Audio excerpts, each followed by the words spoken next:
Welcome back to Market Square Arena. And here's Chicago's lineup for Game 3.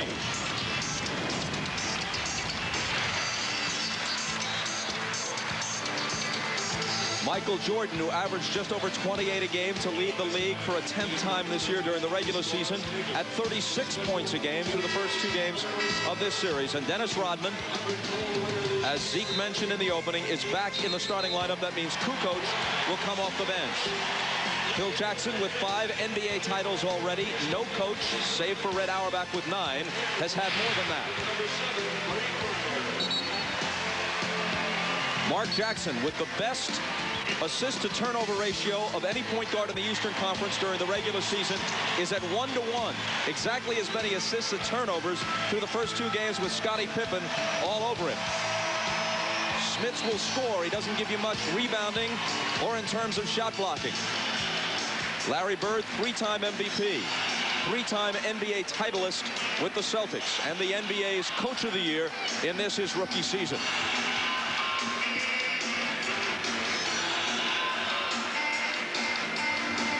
The Bulls are 9-1 in the playoffs, 3-0 on the road, and they've shot better away from the United Center, 53% in their 3 road playoff wins. Almost everybody says this is a great building in which to shoot. Soft rims, dark background.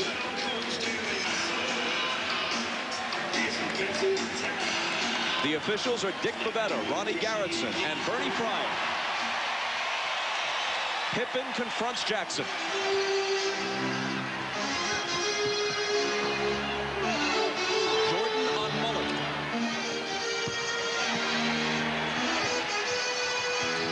Smits back up top to Jackson. Now Rodman's got him on a switch. And they turn it over. Bad sign on the first possession. Pull up Michael. 2-0 Chicago.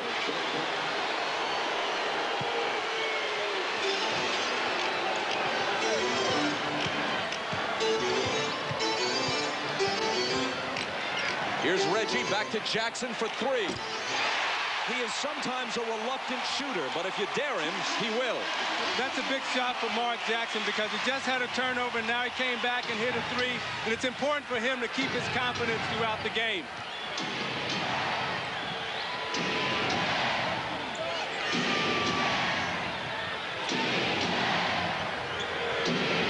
Miller is on Michael, puts it behind his back, 2 to shoot. And on the miss, it's Dale Davis. Now that time, Indiana had time to set up their half-court defense, which is very good. Miller hits the 3 out of the corner. Transition offense, that's what the Pacers want to do. Push the ball up the floor quickly.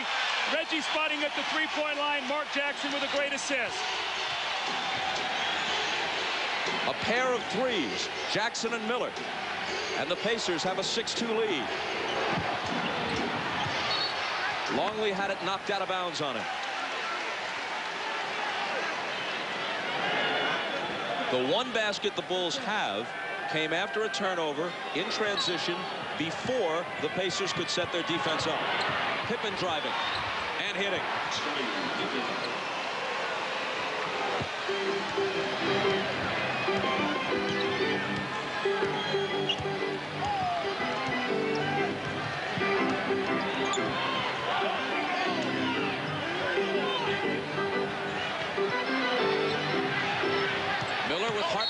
Shoots on the run and draws the foul. Reggie claiming that it was an active shooting foul. You see Scottie Pippen on the play that Mark Jackson hits the 3. He's going to follow the pass, always knowing where Reggie Miller is. So Mark Jackson will have that shot. And then Reggie spotting up the penetrating drive. This time Reggie Miller gets his feet together and knocks in the shot. That's a big confidence boost for this Pacer team.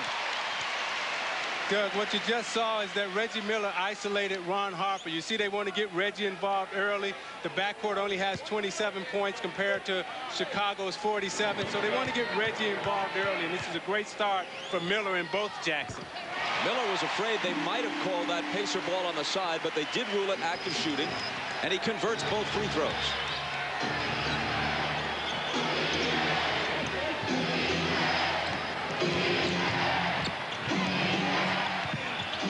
Michael is open.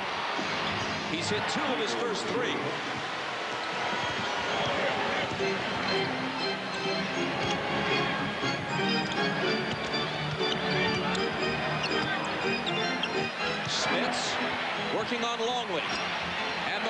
goes home. That was the most assertive move I've seen by Rick Smith in the first 2 games of this series. He has to do that, Bob. He cannot give up on his post play. He must demand the basketball. And Doug, you know what I like? He scored in the double team. He resisted the temptation to pass and scored when there was 2 people guarding. Longley can't answer.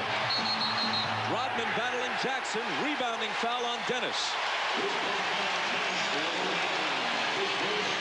Look at the post position that Smith gets. He turns in. Scottie Pippen comes down, and he steps through the double team. That's the old Kevin McHale move. You punish it by stepping through it. Scottie got a bad angle. Rick Smith's got the 2 points. Miller on the drive.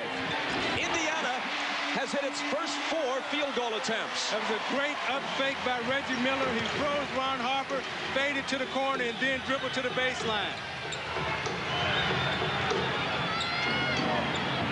Pippen from Rodman. I'll tell you, the Bulls are executing beautifully here, though, offensively in this first quarter. They've got tremendously high percentage shots, and everyone is involved. Pippen and Jordan both have 2 field goals.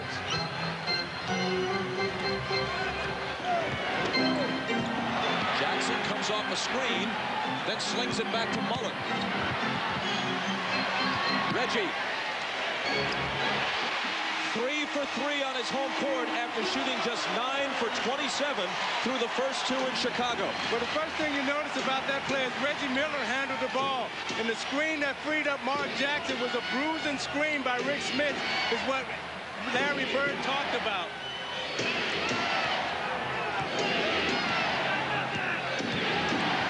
Michael, the fadeaway on Reggie.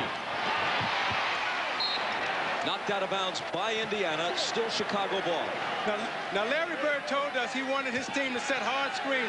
You see Chris Mullin steps and put his body right into Scottie Pippen. That's how the Pacers has to play.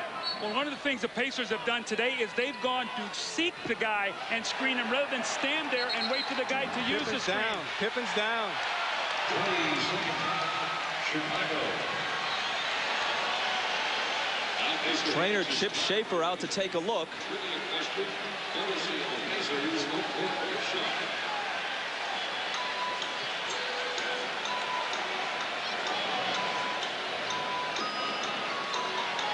Here it is. Let's see if we can determine what happened.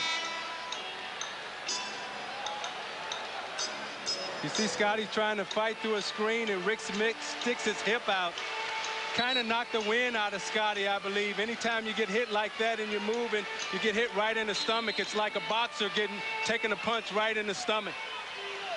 Yeah, I don't think you can say that's anything that Rick Smith did at all. He was really just standing there, and Scottie made the contact to him, so I don't think Chicago has any kind of beef at all on that play. But that's 2 times right now that they put Pippen on the floor. And let's see if that will lighten the pressure that he'll have on Mark Jackson in the backcourt. Scottie stays in, handling the ball against Mullen.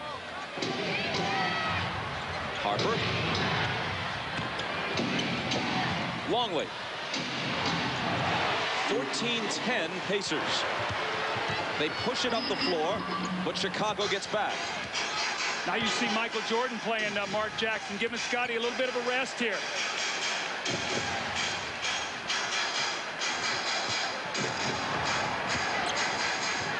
Davis from Jackson. Doug, I like what the Pacers are doing. They're moving Mark Jackson all around. They're not isolating him at the top. They're moving him to the wing. Consequently, he's able to get into the lane and free up shots for others.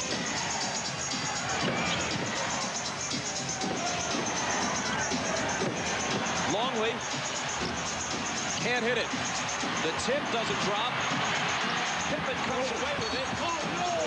And now he's coming to the foul line. But first we'll step aside. The Pacers are 6 of 6 from the field, and they lead by 6. Reggie Miller has gotten off to a wonderful start, and I think he's showing much more patience here early in the game. You see him spotting up for the 3. He told us yesterday, I've got to make it my open shots. The pump fake and the little leaner.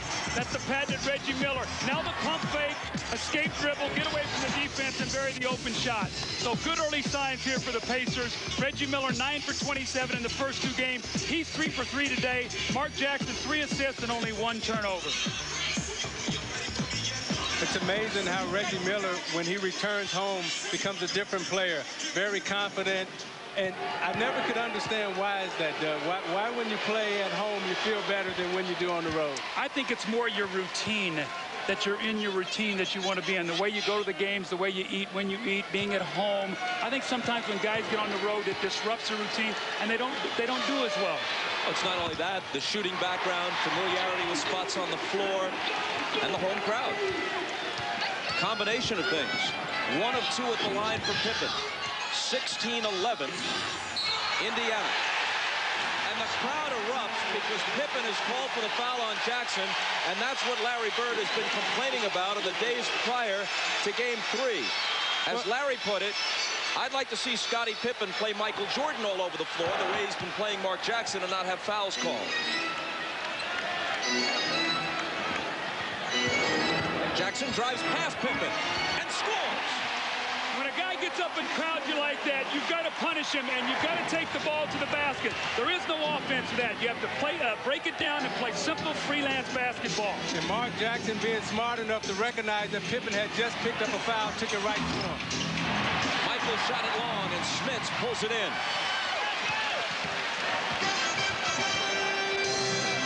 Reggie. A whistle, though, before he can get the shot off.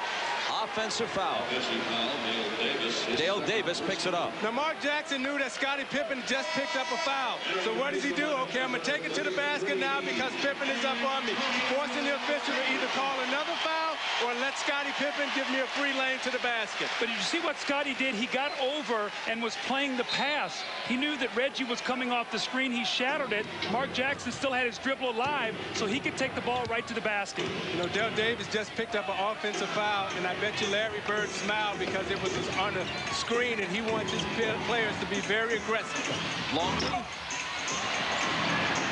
Tap back out to Harper. And a Chicago turnover. The foul on Dale Davis was his second. He's replaced by Antonio Davis. This is very familiar territory for the Pacers right now. All 3 games, they have been right here. The key is going to be, can they maintain it throughout? Jackson, short with the 3.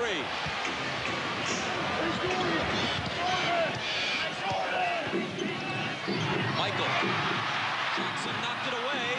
Loose ball to Antonio Davis. So not only is it a Chicago turnover that pleases the Market Square Arena crowd, but they took it from Michael.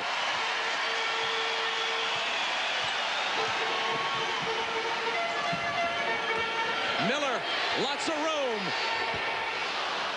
The first shot they've missed in this first quarter.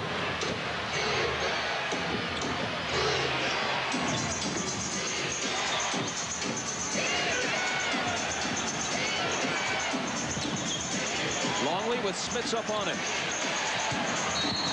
And he's held by Miller as he tries to spin to the basket. A very subtle thing Luke Longley did that time. The cutter went around him. Isaiah, he faked the pass to him. Both guys went with him, relieved the pressure, and he looked to take it to the basket and got the foul. That was a nice little move by Luke Longley. And Doug, you know, that's something that they work on every single day in practice, that type of footwork. Harper gets free inside. And the Pacer lead is sliced to 5.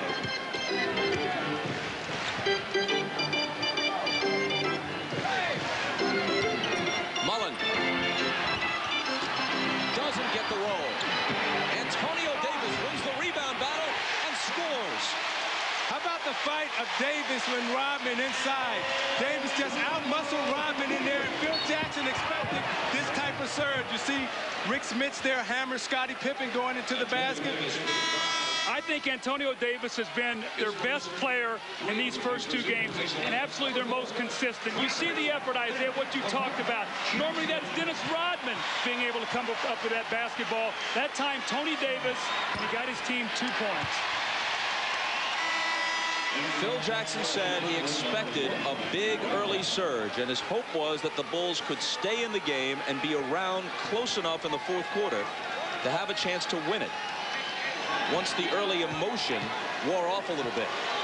Well, anytime you have 23 in red, you know that if there's 5 minutes left to go in the game, he can erase any deficit that you have.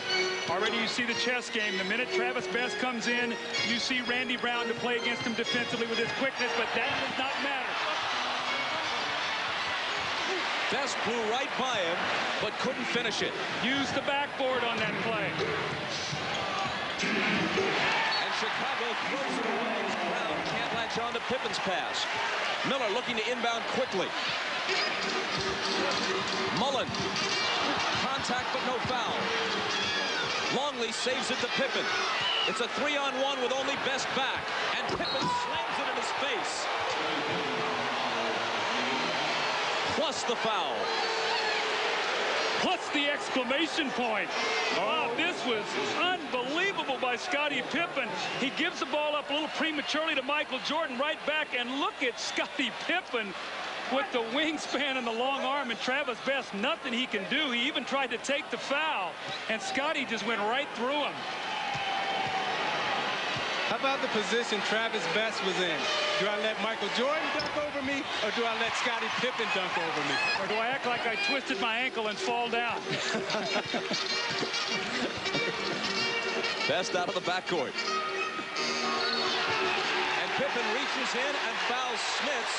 Or was it Longley who picks up the foul? Longley's raising his hand, hoping they call it on him, but it's Pippen. Now, one of the problems in being a great defender is when they read about you all week long, the official has a tendency to pay a lot more attention to you when you're out on the court. So Scottie Pippen comes into this game with a red flag on his back. Thus, Kukoc comes in now because Scottie has picked up his second foul. And Derek McKee makes his first appearance for Indiana at the same time. Looks like matchup-wise, they'd like Derek McKee to play Tony Kukoc as a small forward. So both of these coaches now thinking matchups.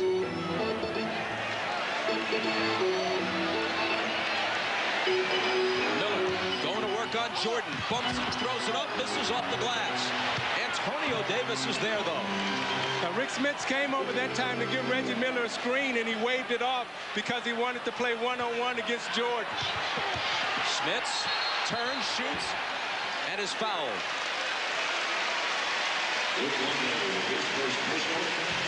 Longley picks up his first, and we step aside. You're watching the NBA on NBC.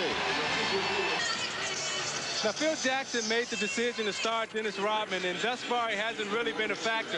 I think Rodman is really trying to get his rhythm in this series. He didn't start the first two games. He likes to be in the midst of the action, and him coming in right now, I think he's really lost his timing and his rhythm, and it's going to take him a while before he can really get into this game, Doug. And these are the kind of games when he's sort of going through one of these games that he may get into a little bit of a bumping contest or pick up a technical, because he's at his best really when he's on the edge, not stepping over the edge, but on the edge. And right now, the look on his face is he's not in this game right now. And I know from being a starter, anytime that you come off the bench, as you talked about earlier, having your game routine and your home routine, Dennis Rodman has a game routine that he's developed over a period of 9-10 years, and now he's not starting, and he's trying to develop that again. And of course, his home routine is an entirely different matter, which would require many hours of examination to fully understand. Pacers by 6 after Smits hits the free throws following the Longley foul. Michael, Randy Brown.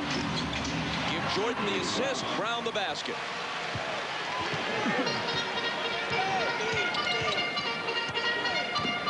They're going to run a high screen roll here. See if they can free Smits for a jump shot rolling back.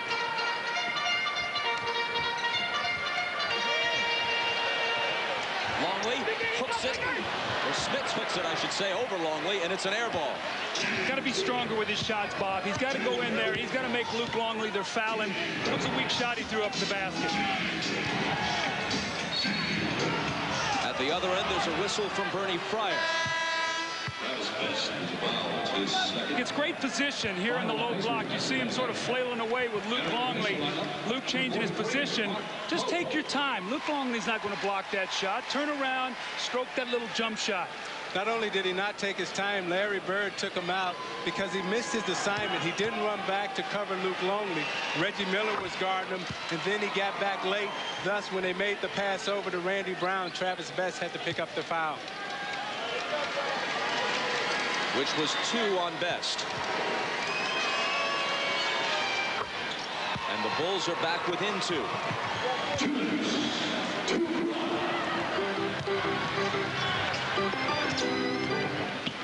Best to the hoop. And he will shoot free throws.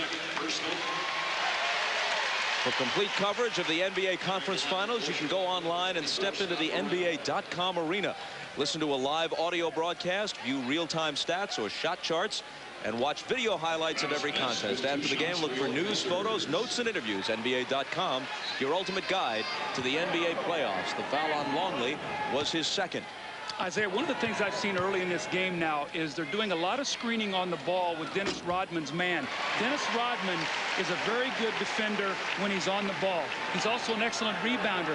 He does not like to jump out on that screen roll because it takes him away from the basket. Twice now, Travis Best has gotten into the lane with Rodman's man screening. And you know what else Indiana is doing, Doug? They're also putting their body on the man. You know, when they go to set the screen now, they're putting their body on them, and they have a wide base. They're not waiting for the screen to come. They're going and putting their body on them. Longley, Pippen, Harper, all on the bench right now.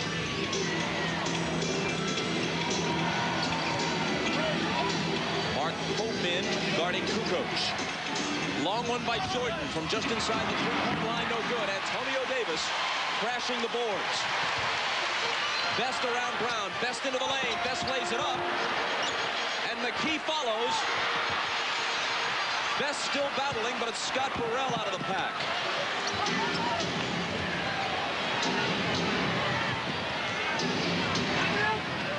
Jordan with McKee on him. They swing it around to Burrell for 3. And there's a push on the rebound. I think it's going to be on Reggie Miller. Now, what you notice, Doug, is that Indiana came out and had a really good start. But you look at Chicago and you say, guess what? If we make these 2 free throws, we're only down 2 points. After picking up his second foul, Reggie Miller goes out. 58 seconds to play in the first quarter. Jalen Rose is in. You know, Bob, you sort of touched on it. When we talked to Phil Jackson yesterday, he said we want to hang around. And the words he used is we want to be close enough in the fourth quarter to give them a fear of failing. Make them think about losing the basketball game. And that's what you want to do when you have a team down 0-2. Make them think about being 0-3. Michael for a breather now at the end of the first. After making their first 7 shots in this quarter, the Pacers have now missed 10 of their last 11. Here's Mark Pope putting an end to that streak.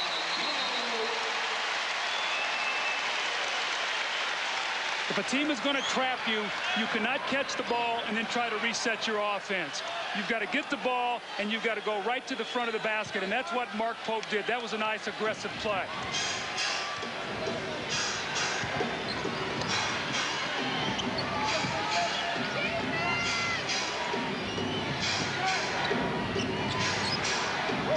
Burrell in a crowd. Out to Harper. 8 on the 24. Kukoc, finger roll. Mark Pope fell asleep on that play. Weak side flash by Tony Kukoc. Just a naked cut to the basket, and Mark Pope had turned his head. The rookie from Kentucky caught defensively.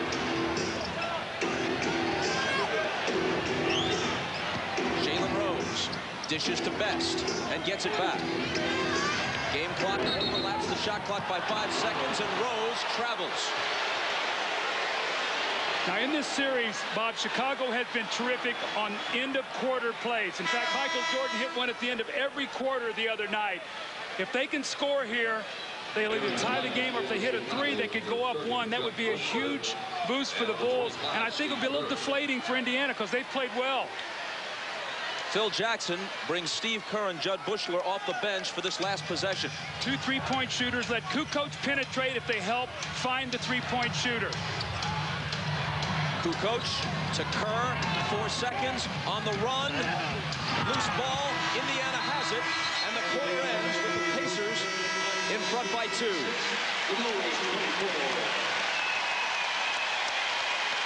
Pippen and Miller, neither one of whom shot especially well. In fact, they both shot poorly through the first 2 games in Chicago. Each opens hot in the first quarter here at Market Square. You're watching the NBA on NBC.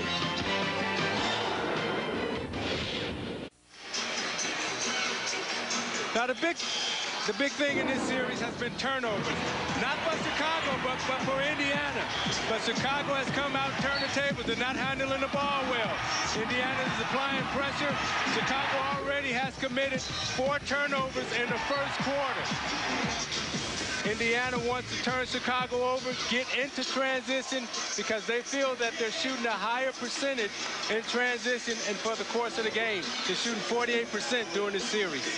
Now remember this, the Pacers and Bulls split 4 regular season games, and one of the 2 Indiana losses was close, in doubt, right to the last possession here at Market Square.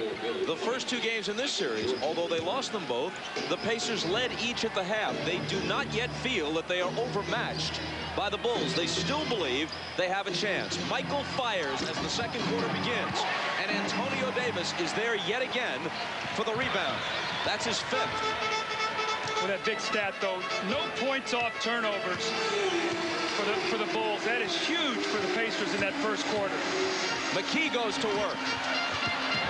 How about it's Davis again chasing it down. Travis Best. That's the extra possession, the extra shot. Remember, Chicago had 25 more field goal attempts. That's how you get more attempts. Come up with loose balls.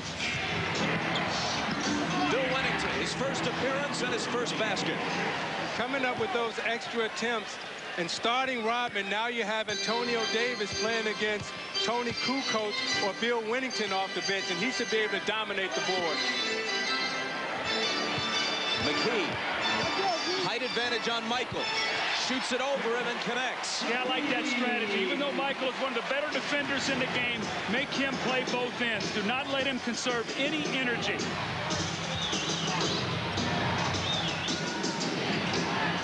Best is on Kerr. McKee at 6'10", guarding the 6'6" Jordan. Kukoc lets go. And swishes it home for 3. A 1-point game now. Going right back in the post here. A cross screen for Derek McKee. Going to make Michael Jordan play a little more post defense.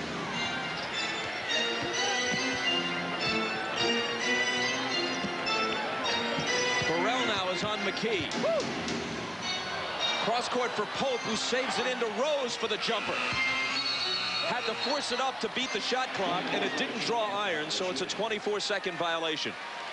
You see what happened on that cross screen. When they cross screen, Michael Jordan just switched and let Scott Burrell play against Derek McKee. McKee was forced into a tough pass. They got a shot clock violation. That's their 4th turnover. Steve Kerr on the floor right now has had his minutes curtailed in this series because of the great job Pippen has done defensively on Mark Jackson, and because the matchup isn't all that favorable for him against Travis Best, who's a bit too quick for him. But Kerr is on the floor now, head-to-head against Best.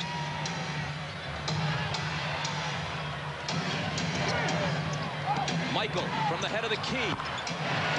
He's now hit 3 of 8 in the game. That was a beautiful back cut by Michael Jordan. Jab, step, fake McKee over the pick, then step back for the J. Beautiful. Chicago has its first lead since 2-0.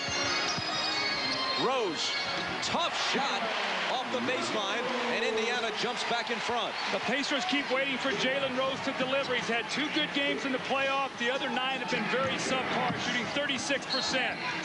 Michael fouled.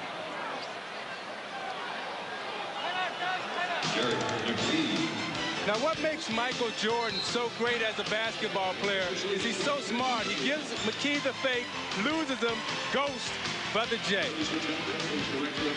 I said the great footwork here. Watch as he ghosts McKee. Bam, I'm gone. The other way. The last foul was on McKee. Michael will be on the free throw line when we come back. Let's take a look at the game's greatest player, Michael Jordan, and the way he scores and passes for this Bulls team. The little fading jump shot, he misses. The give and go with Scottie Pippen in the three-point play. He finds Randy Brown, and then Isaiah Thomas talked about his beautiful footwork and the jump shot. When you look at his shot chart, it's very interesting. Today, no shots here inside the paint. One a little bit close here, so they've done a nice job of making him do everything on the perimeter.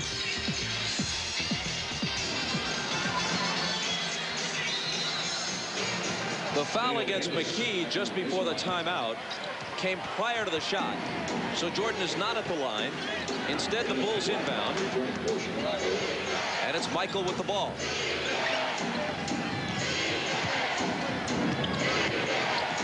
Curve from Kukoc. He needs just a little bit of daylight. That's all he needs to really hurt you. And see, Steve Kerr thinks like a shooter. I read an article today, and he said, you know, I love shooting in Market Square. The background, the soft rims. He said, I love to shoot here. Chicago by 2. After the basket by the all-time career leader in three-point percentage in NBA history. Jalen Rose around Jordan and off the glass.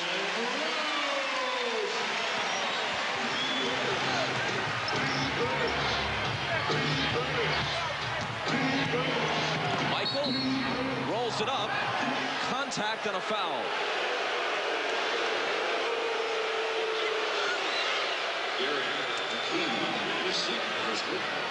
It's number 2 on Derek McKee, and tomorrow on Meet the Pressed, or Press. Either way, Tim Russert will speak with 2 retired Secret Service agents from the Reagan era about defending against the possibility of assassination and testifying in a trial in which a president is being investigated. Also, Deputy Attorney General Holder discusses the recent wave of school violence. Check your local listings for the time in your area. If it's Sunday, it's Meet the Press here on NBC. Now, if I'm the Indiana Pacers right now, I am really afraid because we're playing as well as we possibly can play, but we're still down 2, and Chicago has yet to play as well as they can. And now the Pacers turn it over. Jalen Rose had a shot there. He tried to be unselfish. He's hit his last 2 shots. Let it go. Kerr lets it go, but this time he misses the 3. Rose flings it ahead. Davis is able to save it, but has no shot. Rose does. There you go. Shoot it. Worst thing that can happen, Bob, is that you miss. Ties it at 36. Doug, you would think like that because you were a shooter. That's all you did was shoot. I always worked on the saturation theory. The more you got up, the more went in, Isaiah.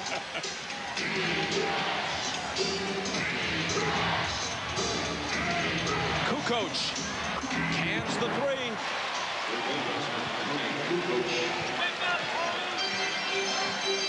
Kukoc suffering through a shooting slump.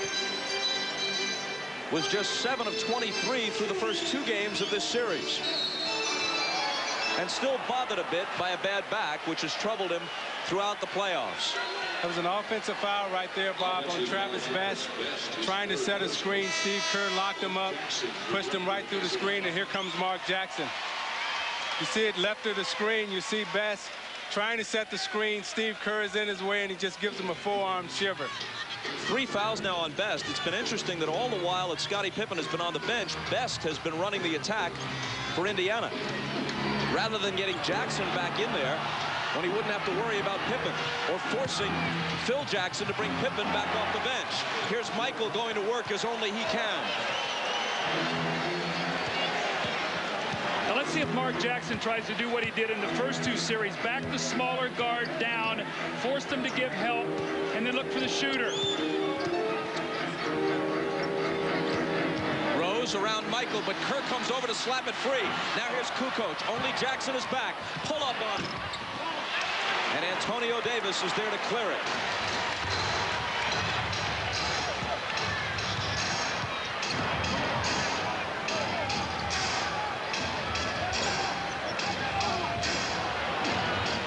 In the lane, Davis, and a foul.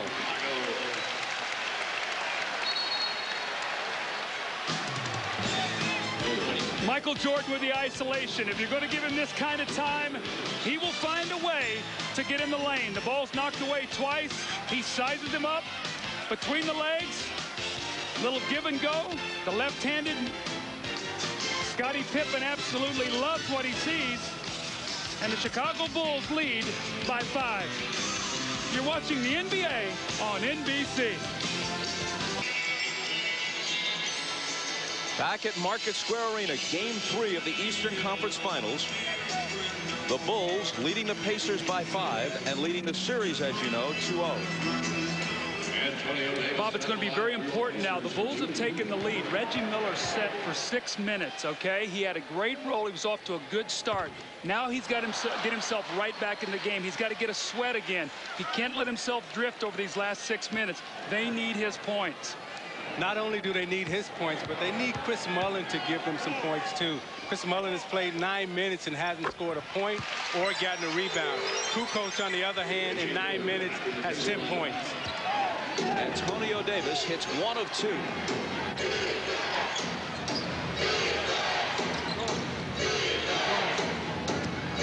Rodman to Jordan. Into the lane goes Michael. Tough fadeaway is short.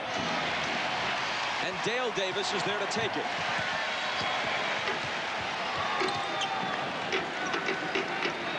Antonio Davis.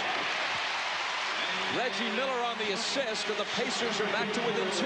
See, Davis being guarded by Kukoc inside. Davis just has too much power and strength for him.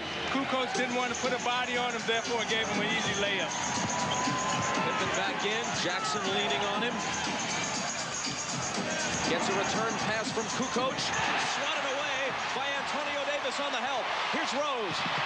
Dishing to Jackson, who ties the game. You can talk about Miller, Jackson, and Smith, but the MVP for the Indiana Pacers is Antonio Davis. Timeout, Chicago.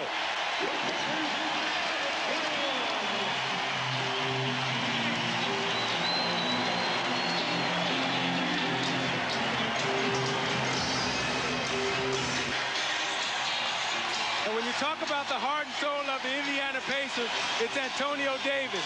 Watch as he appears from nowhere. Tells Scottie to get it out of here. Actually, he leaves Tony Kukoc, and he comes and he says, Scottie, we're still here. And it leads to this in transition. You see Jalen Rose picks the ball up, and he'll dish it off to Mark Jackson. Mark gives him a pump fake, wait, shoots it right in the hole. And the Pacers are back in this ball game, tied at 41-41 with 5 to go before we get to the half. Chicago puts it back in play, and Jordan quickly into the lane, dishing off to Rodman for 2. I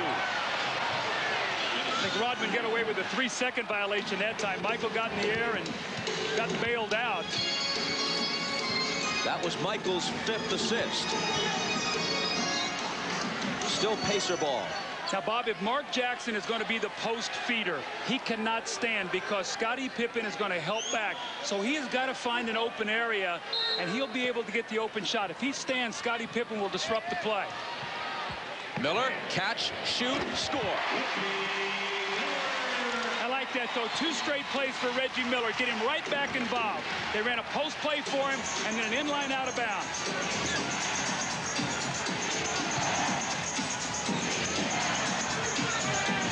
Pippen hits the foul line jumper. He was just 7 of 27 in the first 2 games in Chicago. They got him going with a couple of drives and an alley-oop. Now he's splattered by a backcourt pick. And here's Dale Davis at the other end missing. Rodman has it. Pippen sprints back and loses his footing. Miller has it. Back the other way we go. Rose, Miller, fake on Michael, and they throw it away. Scottie Pippen, he slipped on the floor right where he fell.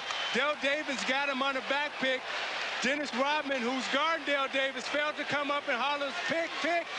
And Dale Davis lays him out, and you see the wet spot on the floor, and he gets the fast break, and he runs right back over the wet spot where he left before, and he slides and falls. But the Indiana Pacers failed to take advantage of it as they throw it away again. Now, I'm sure you wouldn't have said anything to Dennis Rodman had he not called out that screen when you were guarding the ball coming up the floor. Right? I would have been all in his chest.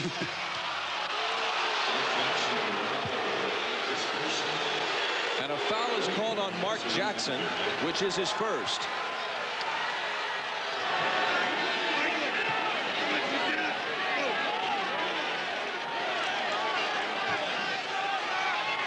Pippen triggers it in.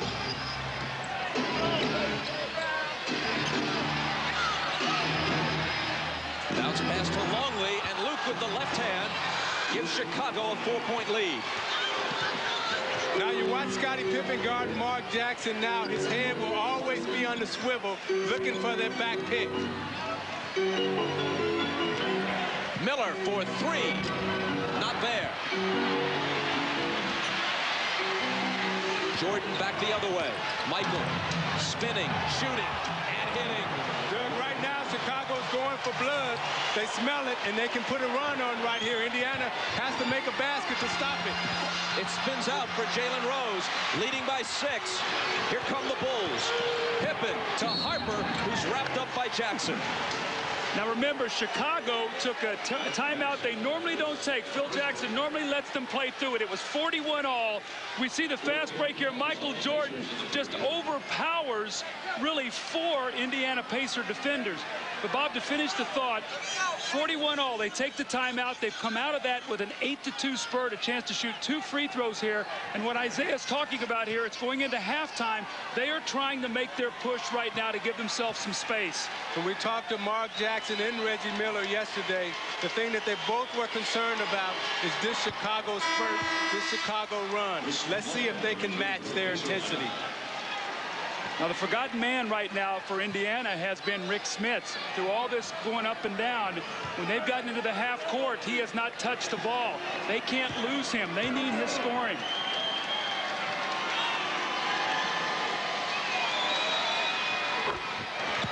Chicago by 8.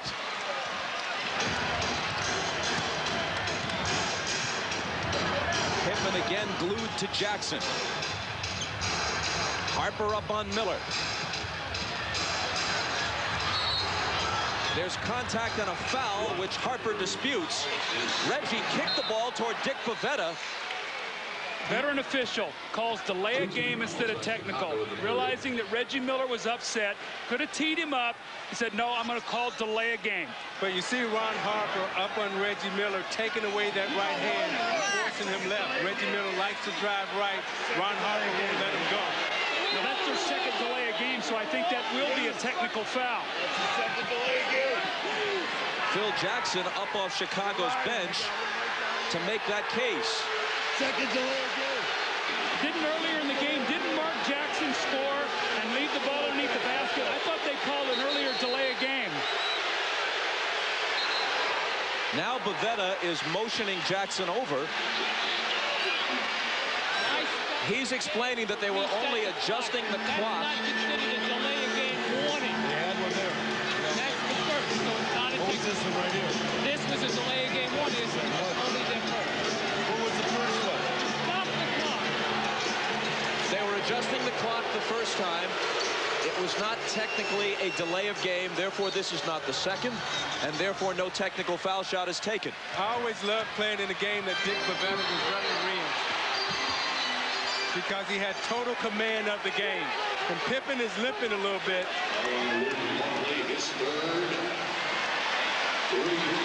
Luke Longley is hit with the personal. That's his third. Let's see what happened to Scottie here. He gets a knee right in the knee on Chris Mullin. But the foul on Longley was away from the play. Bill Wennington back in. Longley out with the 3 fouls. Kukoc also up off the bench. And Pippen, hobbling a bit, leaves. You see Luke Longley just blast through Reggie Miller. That's the foul. Rick Smith must score against Bill Wennington. They've got to go to him on the low post. You see Harper pushing him left again. And Michael Jordan out of the pack with the ball. Behind his back, into the lane, off balance, and missing badly. Nothing but air. Jackson slings it to Mullin. Pull up 3. Chris Mullin has it. Only Dale Ellis of the Sonics shot threes more accurately in the entire league this year than did Mullen. Bob, before the game, I came out, and Chris Mullen was here an hour before, and I watched him make 25 straight threes. The steal. Jackson, Smits, but they break it up, and there's a foul. See, the spacing on that fast break was poor. Mark Jackson should have took that ball a little bit out one step further. Therefore, they would have had better spacing. Foul on Jordan, his first. Mullen into Jackson on the drive, throws it up and somehow hits it off the glass. Harper. Jordan shows it to him, drives past him, and a foul. The Pacers are within 3. And tonight on CNBC, on the Olympic show, we'll take a look back at perhaps the greatest team ever assembled in any sport. The 92 Dream Team from the Barcelona Olympics. That's the Olympic show tonight on CNBC.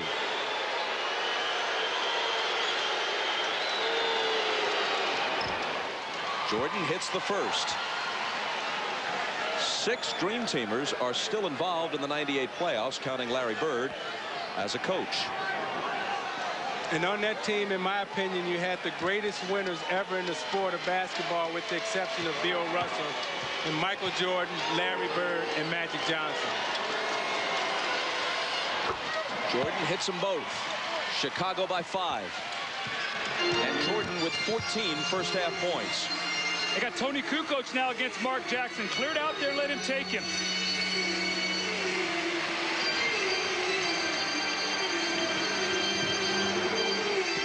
Miller to Smits. Tried to get it back to him, but they lost it. Kukoc.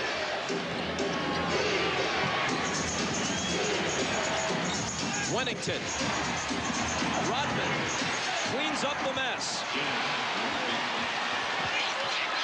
And it's Chicago by 7. Meanwhile, Rick Smits has only 2 field goal attempts in this half.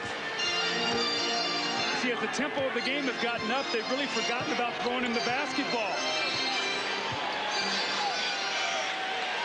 Hold on, illegal defense. Let's go to Ahmad. All right, thanks, Bob. It has been a tough physical battle for Scottie Pippen during the first half. He's just gone to the locker room. He has a strawberry on his hip that he got when on that breakaway where he slipped and fell on the floor. Has a big strawberry. They're back in the back taking care of it, and I'll keep you up posted whether or not he'll be able to return. Bob? Thanks, Ahmad. That was the first illegal defense call, so just a warning against Chicago. The next one would bring a technical. And Rodman now picks up a foul as soon as they inbound. That's 2 on him.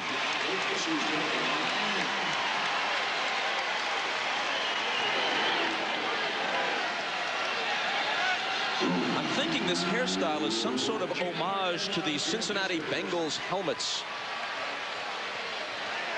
But then again, Dennis often has his own reasons. You watch the back pick by Reggie Miller, and again, that was a kind of a weak foul. With all the contact we've seen today. that was really weak. And Rodman, you have a right to be upset on that one.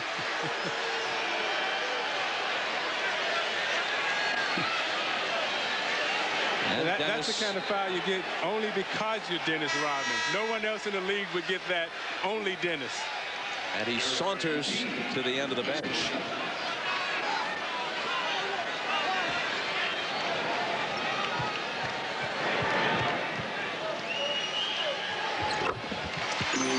Reggie Miller makes it 55-50.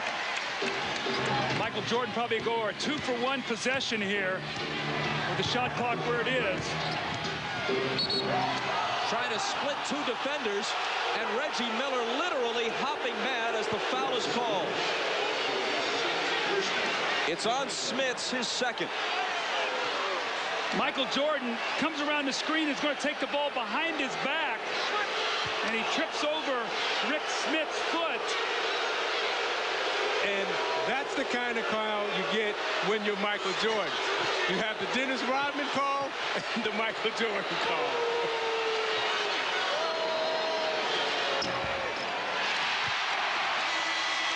Misses the first. Judge for yourself. See, I thought Smits was there. I think Jordan tried to split him, and he lost control of the basketball. Really, Michael had no place to go. He was trying to get to an opening, really, that wasn't there. Rodman quickly back.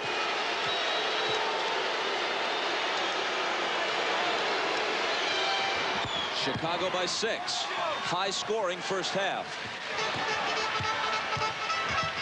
Jackson racing to the bucket and hitting.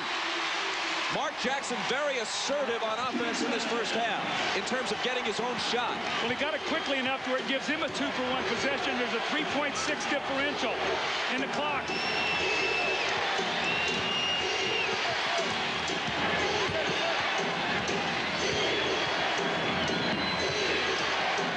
Michael against Reggie.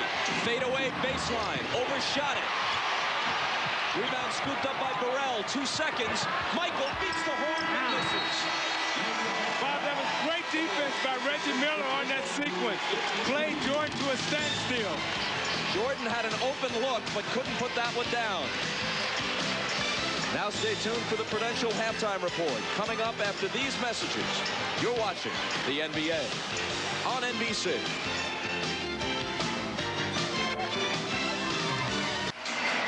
Ahmad Rashad back at Market Square Arena. Larry Bird told his team at halftime they've been in this situation before, right in the game at the halftime, just to stay aggressive and keep doing what they're doing. Phil Jackson told his team that they're giving up too many offensive rebounds. Try to keep the team off the board. Also, keep the pressure on the ball and offensively keep moving to try to stay away from that double team. As far as Scottie Pippen is concerned, he has a bruise and an abrasion on his hip, and he is expected to play in the second half. Bob?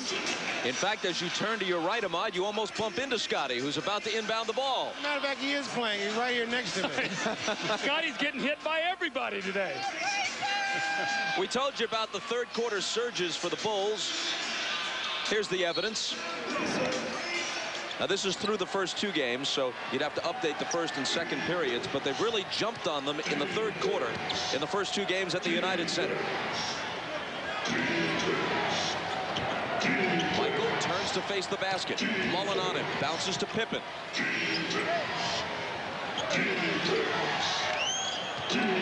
Michael to the dribble. Has to chase it back down and force it up. Way off. 24-second violation. You saw the Pacers come out now in the third quarter with Chris Mullen guarding Michael Jordan. Now, we know he does not have the foot quickness, but he has exceptionally quick hands. Maybe he can bother Michael's shot before he brings it up. Will also maybe free Reggie Miller up to be fresher at the end of the game.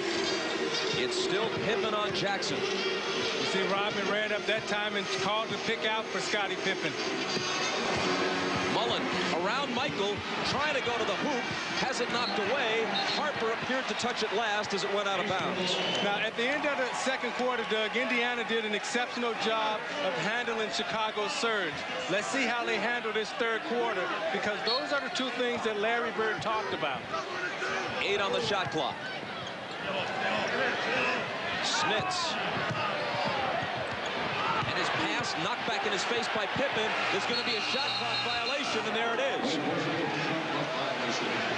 The Bulls' quickness has really befuddled Rick Smits. That time, Scottie Pippen right down his lap, and Isaiah talked about it last Sunday. Big men don't put the ball above your head. The minute he did that, Scottie pushed it right back at him, got the shot clock violation.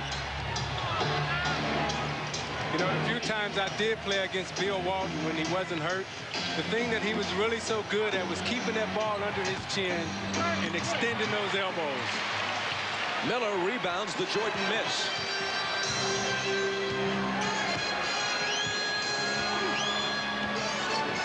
Reggie to the corner. Inside to Davis, who tries to find Smits, but he loses it. Michael back. Mullen cuts him off and fouls him. I don't think it's overstating things to say that right now, the Indiana Pacers are beginning the most important half of basketball of their season. It's been a great season in which they've won 58 games. They blew by Cleveland and then New York in the playoffs. They've been competitive with the Bulls, but they're down 0-2 in the series and down by 4 on the scoreboard in Game 3 at home. Michael finding Longley, a tangle of bodies.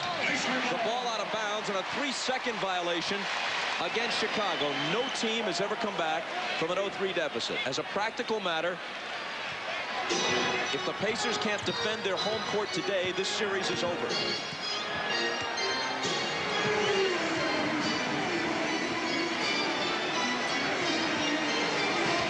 Jackson into the lane, dishes to Smits. Baseline jumper is good on only his third field goal attempt in this game. The reason why Smits got that baseline jumper is because Scotty gambled, which left the penetration lane open for Jackson, and he hit Smits in the corner.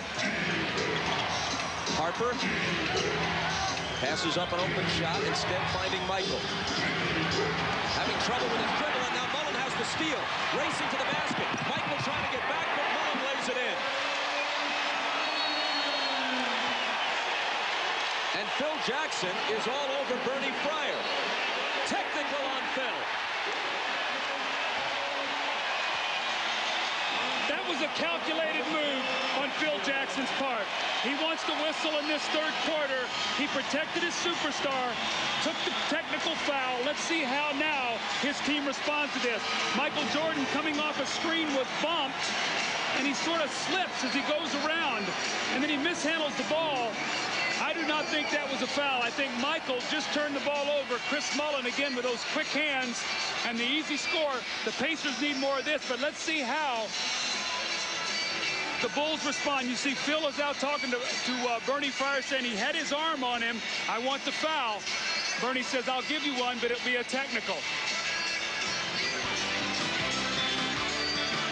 We're tied at 56. Miller Genuine Draft presents even more basketball. The Pacers needed a strong start here in the third quarter. They forced Michael Jordan into a shot clock violation. Then Michael misses the medium-range jump shot. Chris Mullen with the steal and the score. So the Pacers have come out and answered the challenge. More importantly, the 2 field goals have been scored by Rick Smits and Chris Mullen, 2 of their top 3 scorers that they need production from. And in recognition of this look inside the game, Miller Brewing Company will donate $1,000 to the Thurgood Marshall Scholarship Fund. Here is Chris Mullen, a 94% free throw shooter, the league's best, missing the technical.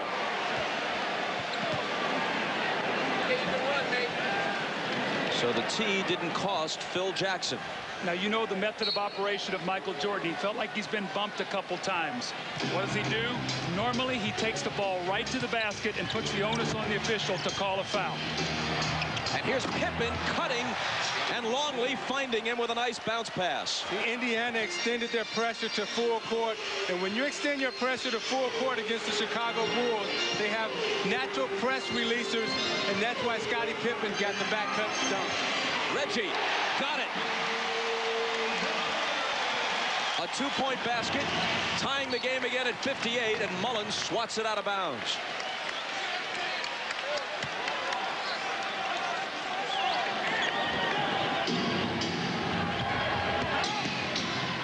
Harper from Pippen hits the open 3.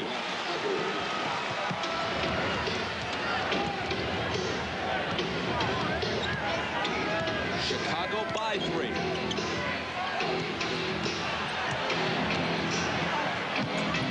Miller on the run, scoops it up, no good. Loose ball to Pippen. Michael against Mullen, blows by him and lays it up, no good, but a foul. As you pointed out, Doug, every time that Jordan gets the basketball right now, he's going to drive it to the basket. Sees Chris Mullins, who's a weak defender, knows he can take him, takes it right to the basket, gets the foul, and he's right to the free throw line. See, those are the things great players do, though. Your tendency sometimes, as Mullen gives you space, you say, I'll take the little 10-footer. No, I'm going to drive it in there. I'm going to make them call the foul.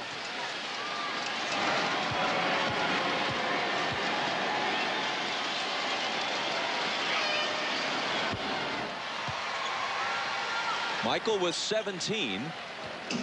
Only 5 of 15 from the floor, as you saw. Jackson cut off by Rodman. Still working. Throws up a hook. And banks it in. Bob, a little subtle thing. They run screen roll that time. The Bulls switched it. It puts Dennis Rodman against Mark Jackson. He plays one-on-one basketball. Mullins on Pippen now. Miller's on Michael.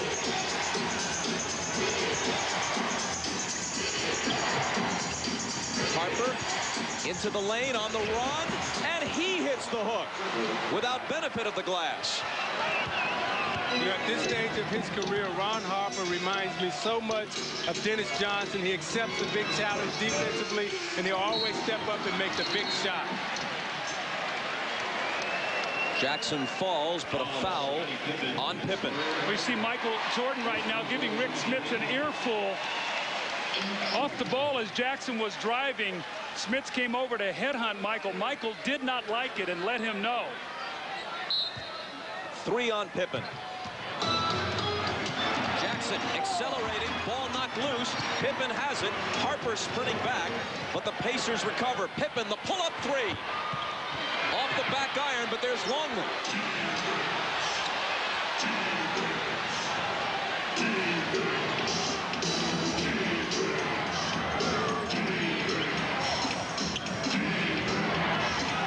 Harper has trouble with the dribble. Longley missing short. And it went over the backboard apparently, and will belong to the Pacers.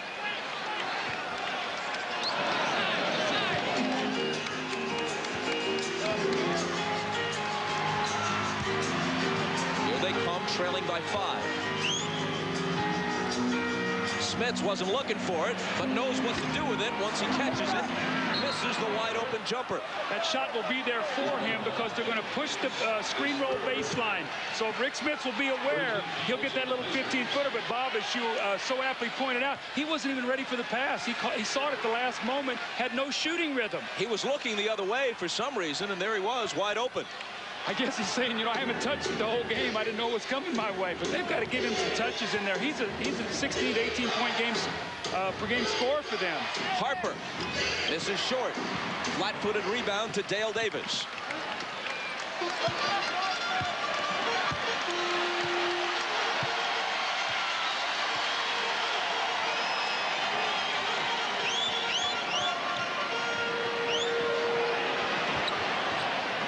Jackson.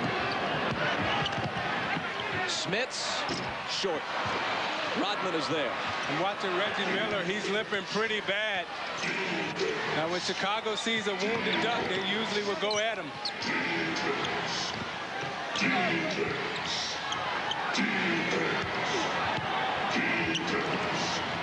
Michael from behind the arc, and Indiana pays.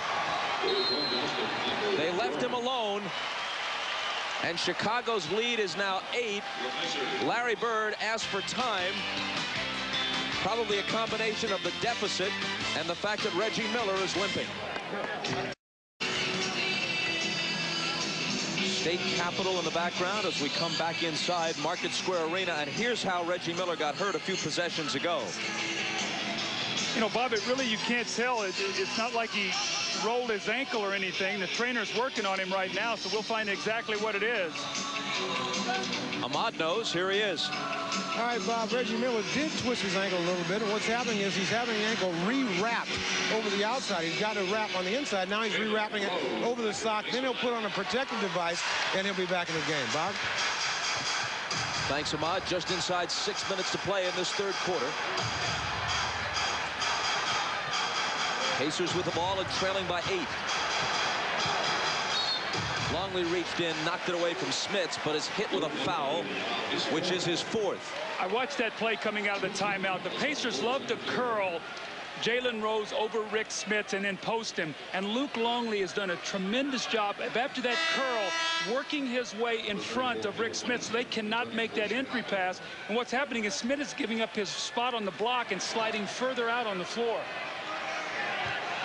This is one of the loudest arenas ordinarily in the league. The fans have been taken out of it a little bit with Chicago up by 8. Smits turns and hooks. Could have been a 3-point play, Wennington, who replaced Longley, is immediately hit with a foul of his own. Tomorrow, coverage of the NBA Conference Finals continues at 3 Eastern with Showtime, and it's Game 4 from the Forum, the Jazz and the Lakers. Los Angeles at this point just trying to stay alive. On Monday, a Memorial Day special begins at 3 Eastern. NBA Showtime again. Then it's Game 4 of this series between the Bulls and the Pacers. You know, Doug, I watched the interview that Magic Johnson had at halftime about the game, and I was just as shocked and disappointed as he was that Los Angeles came out with the lack of intensity that they did. And how about the great execution by the Utah Jazz and the bench play? Shandon Anderson was terrific last night. Chris Morris, great play from the bench. Rodman to Wennington. Now it's Pippen. Smith's taking him on a switch. Misses the three. Smith can't handle it. Rodman comes away with it. And a fresh 24 for Chicago. Harper for three. And the rebound to Dale Davis.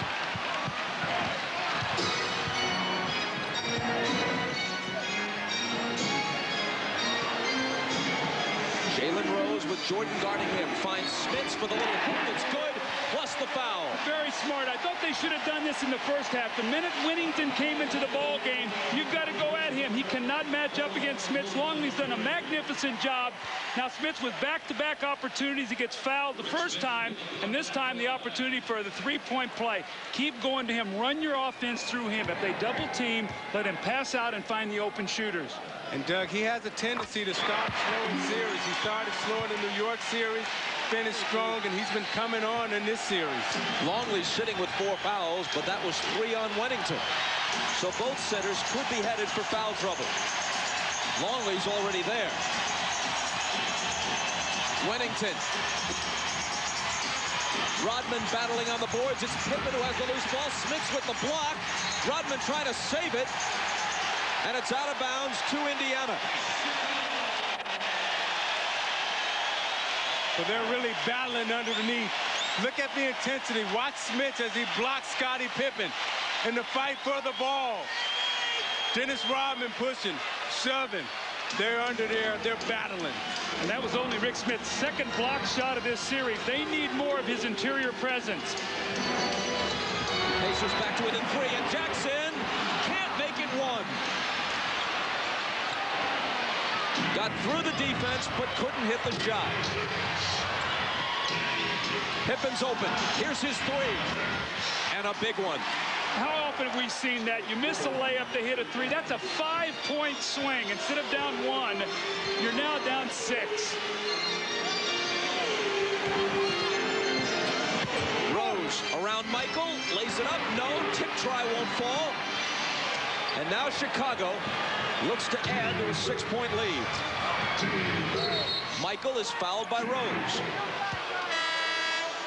You know, Indiana is starting to get frustrated, and I watched Larry Bird as he took a glance up at Michael Jordan. It must be really frustrating for him because he knows that the guy that he's playing against right now has the same killer instinct that he had as a player. And when you look at Jordan and you look at Bird, Bird right now is coaching against his own mentality.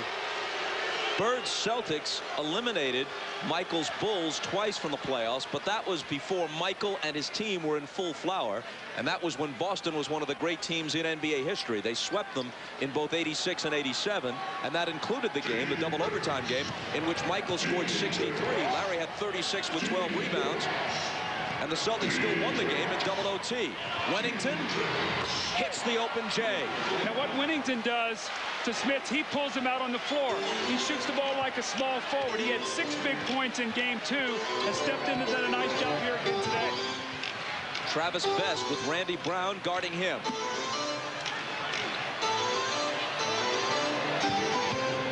Jalen Rose off to Smits. 5 seconds to shoot.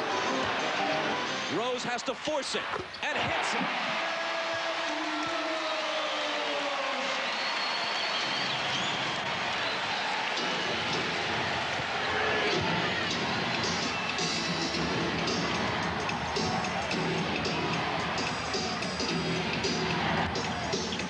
Pippen, a leaning jumper that reestablishes an 8-point Chicago lead.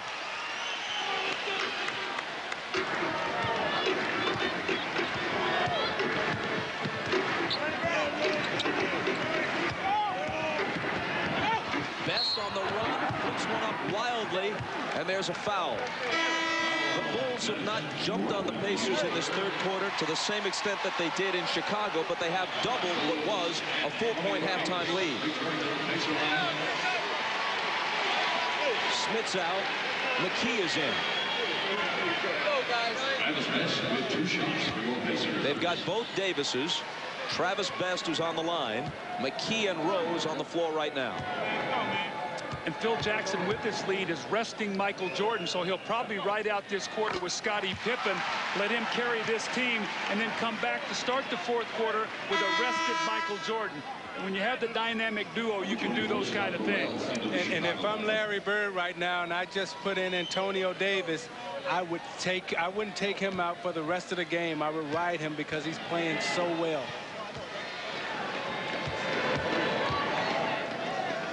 Best cuts it to 6.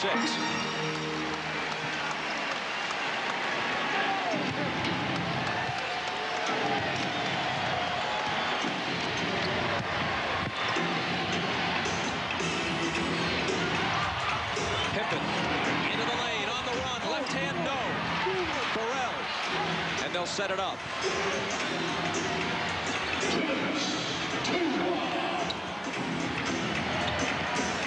Rodman with a jumper, and what do you know? Rodman took his time. He faked 2 passes, turned around, said, okay, you're going to give it to me? I'll get my feet together and I'll knock it down. Surprise, surprise.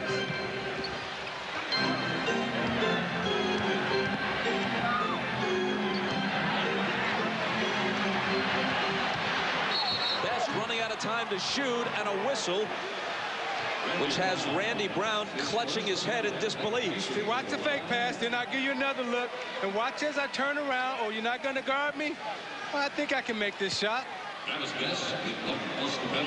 And he reacts, surprise, surprise. We saw that look a few years ago, but Michael had hit 6 threes when he threw that look at us in the finals against Portland the one year. Travis Best, third-year man from Georgia Tech, is back at the line. Now, what Travis Best has to recognize is that Scottie Pippen right now is guarding Antonio Davis. They should post Scottie Pippen up and throw it into Davis and let him use his strength.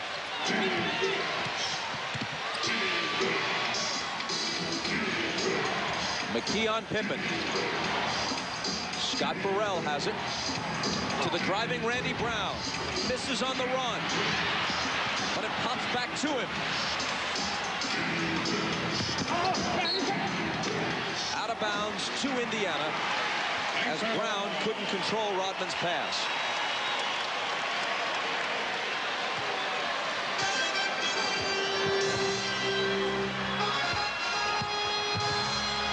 Last minute of the third. And a foul away from the ball. McKee put an elbow right in Burrell's face as he was trying to post up, and Burrell pushed him off and got called for the foul. Tonight, NBC kicks off summer with the comedy about the ultimate summer camp. Christopher Lloyd stars in Camp Nowhere, followed by Profiling, beginning at 8, 7 Central tonight on NBC. The free throw line has been good to the Pacers in this third quarter. Best has been there, made a few. Rick Smith has made a couple. Now we see Derek McKee. It's keeping them in the game right now, staying close.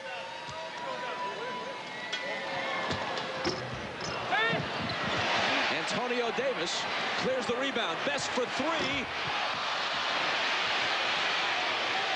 Rose for 3. That's what they had in mind.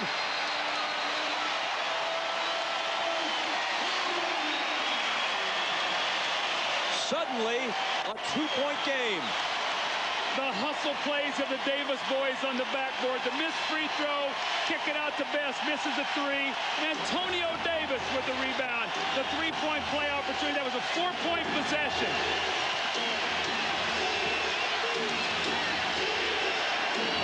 Pippen Intercepted by Rose. Here they come, 2-on-1 if they hurry. Rose to Davis. Tie game. And that was because Antonio Davis jump switched on Scottie Pippen, forced him into turnover.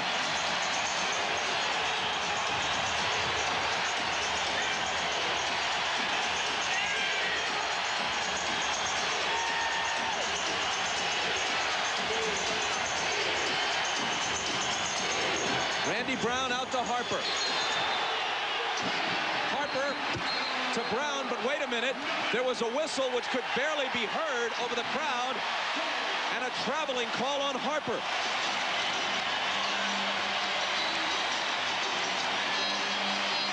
So now the Pacers, down 4 at the half, down 8 only a moment ago, have a chance to take a lead into the 4th period. Indy on an 8-0 run with Michael Jordan on the bench. 3 seconds, gotta hurry. Travis, you don't get it off. Tie game with 12 minutes left. 12 minutes for the Indiana Pacers to keep their hopes for this series alive. They turned the 3rd quarter trend around. Can they start to turn the series around? We'll find out when we come back after these words from your local station. You're watching the NBA on NBC.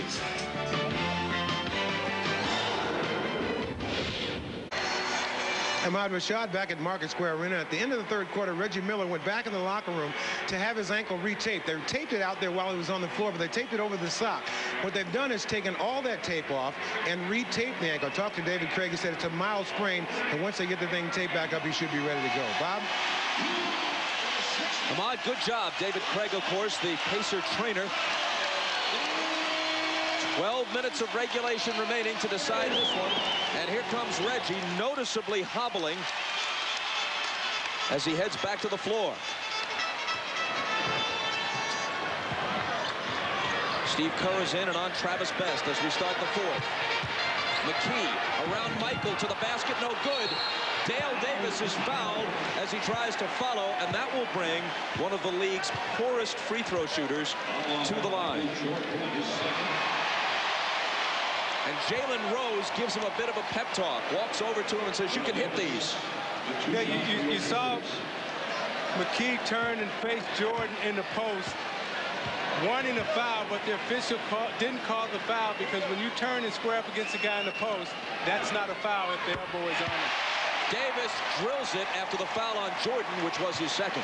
Let's take a look at matchups now. When you look at the Chicago Bulls, Scottie Pippen on the floor, Michael Jordan, and they have their other 2 great perimeter shooters, Kukoc and Kerr, along with Rodman. So Rodman is going to look to control the backboard, and they've got their best shooting team out there. Be aware of Steve Kerr as Dale Davis drills the 2nd one. A sub 50% free throw shooter, and he makes them both. Indiana with the lead.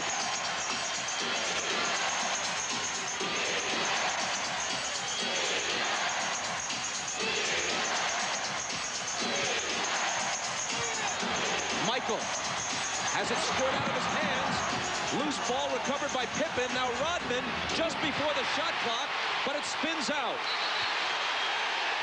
And then Rodman fouls Antonio Davis.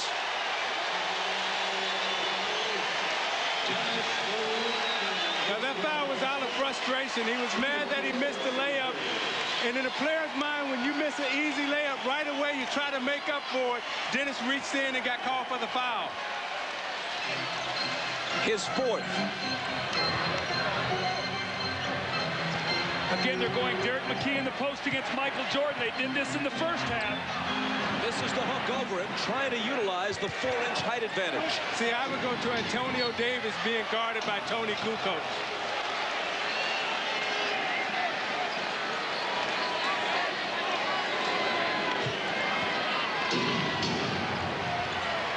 Rose is on Jordan.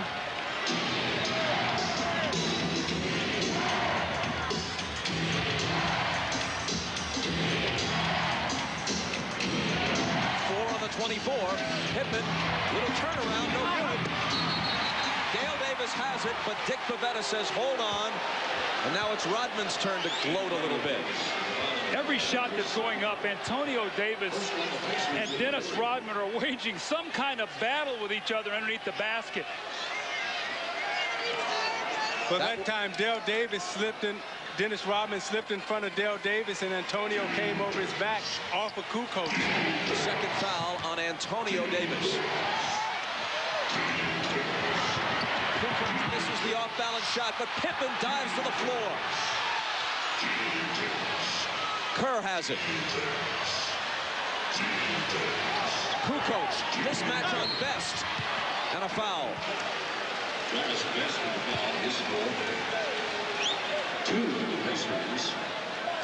That's 4 on Best. Well, you can feel Indiana's season right now. This is when they know their season is on the line, Bob. It's what you talked about when we started the half. It was 24 minutes. It's now down to 10 minutes and 15 seconds. And they are fighting for every loose ball, giving hard fouls.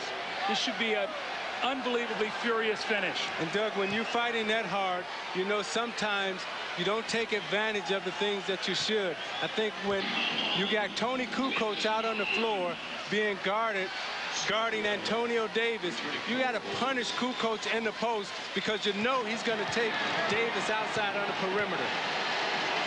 Pippen, bleeding a bit from his left elbow, has to come out of the game briefly. That's a league rule. Can't have an open wound, and he's replaced by Scott Burrell.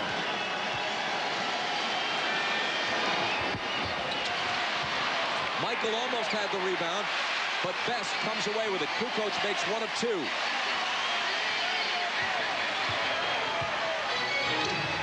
Pacers by a point.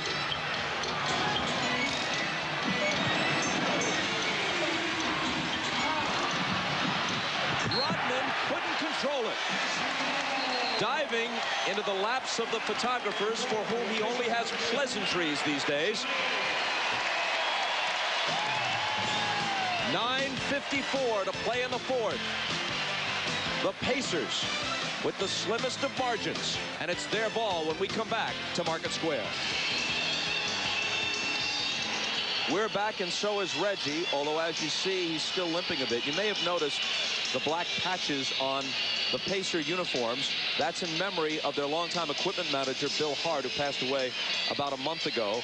He had been with the team since its inception in the old ABA in 1967.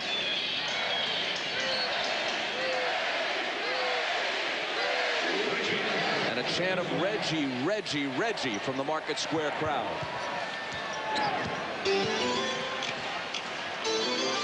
Pippen also back in, up on Jalen Rose, who tries to shake him, shoots over him, spins out.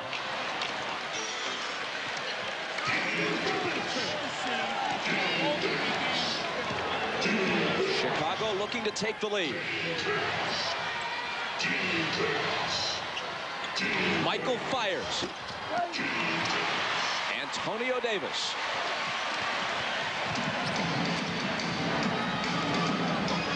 There's your matchup right there.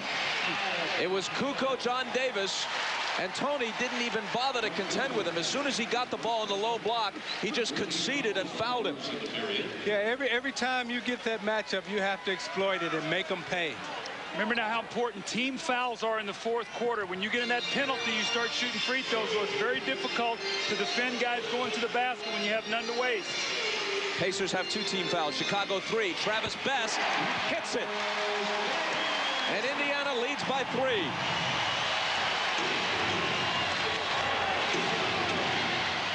Here's Kerr, weaving back through a crowd. Pippen with Miller on him. Scotty looking to back in. And Dick Pavetta blows his whistle. See, Reggie Miller is really hobbling on that ledge. And anytime he gets himself into a position, he's going to foul. What it's also done, it's changed their matchups. It puts Jalen Rose on Michael Jordan. It puts Reggie on Scottie Pippen because Reggie, there's no way he can guard Michael at this point in time. So these matchups going down in the fourth quarter with Reggie being a little bit gimpy are going to be interesting to watch. Okay, you saw him grab Scottie by the waist right there because when you're down in the post, you really have to use your leg strength. 3 fouls on Miller. Here's Longley in with Rodman out. And he lost it. scooped up by Jalen Rose.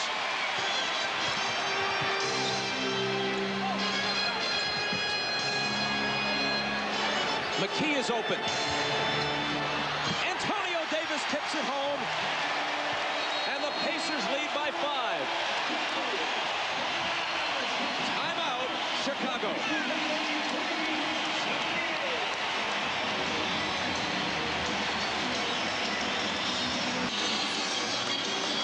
Antonio Davis, the heart and soul of this Indiana Pacers team.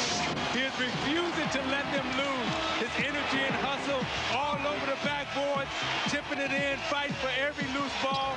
You see Kukoc can't guard him, gives him the layup, and then defensively swatting it away. Antonio Davis has supplied the energy, the emotion, and the drive for the Pacers here this afternoon. 7 points and 11 rebounds in 19 minutes today.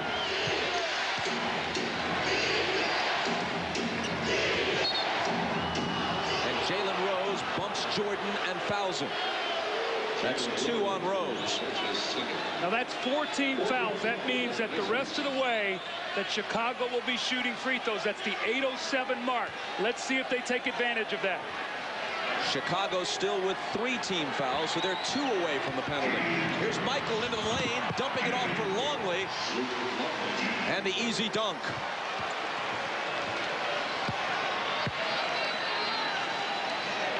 Travis Best. Larry Bird is going with him, and Best, by and large, has delivered. Long stretches on the bench today for Mark Jackson. And this is the most we've seen Steve Kerr in this series also. Jalen Rose hands it from the baseline. How about Davis stepping out, driving Longley to the middle, and acting as a guard on a kick and dish.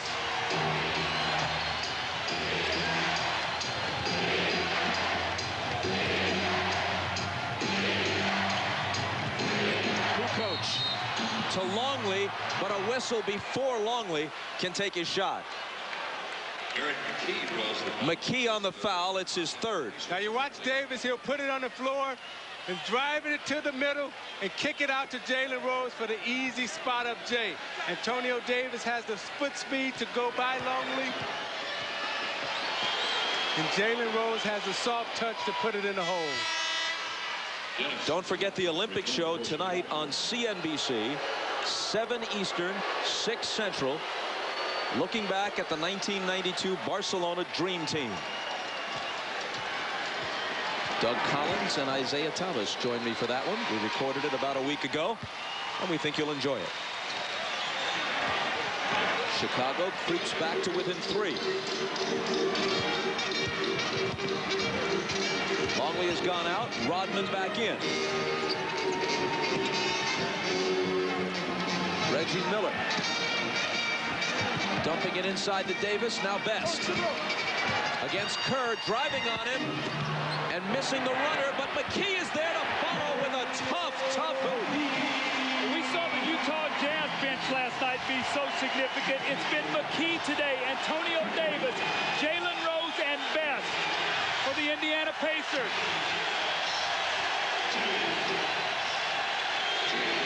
Miller's got Michael on a switch now, and hobbling as he is, I don't know how he can stay with him. Michael's got the ball. 2 seconds to shoot. There's the horn. And they never get the shot off. See Reggie Miller out now on the floor. It's more of a decoy than anything else. You're still worrying about his shooting, so you got to stay attached to him, and the other guys are hurting you right now, Bob. McKee. Go back to that man, Davis. You called it, and he's fouled. Rodman and Jordan had him sandwiched.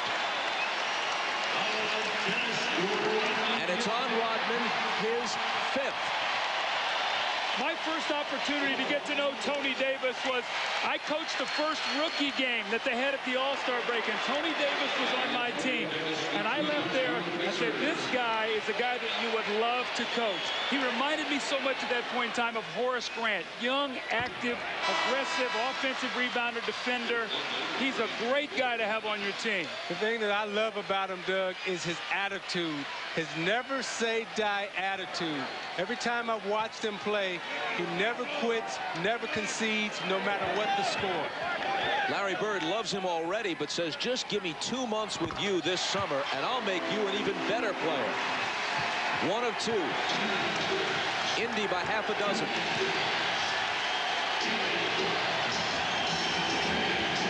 Jordan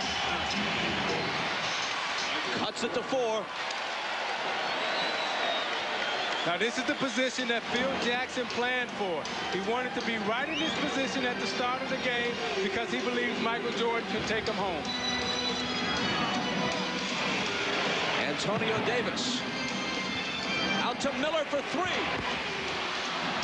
And Pippen has it. How can you not go at Miller on almost every possession, especially because he's guarding Jordan? So it's not like you're going to your weakest offensive option. Drives past him, dumps it to Longley, and there's a foul. Well, Bob, I'm really surprised that they're continuing to keep Reggie Miller on him because of that, because Michael's going to break him down. You see it right here. This time it's Jalen Rose and Michael knifing through the teeth of the defense. Michael Jordan knows right now they can decide whether this series is going to be a long one or a short one. And here he is once again isolating. The importance of being in the penalty. You get inside, dish off to Luke Longley, and there is the foul. On Antonio Davis, his 3rd. Longley made the 1st, and now the 2nd to cut it to 2.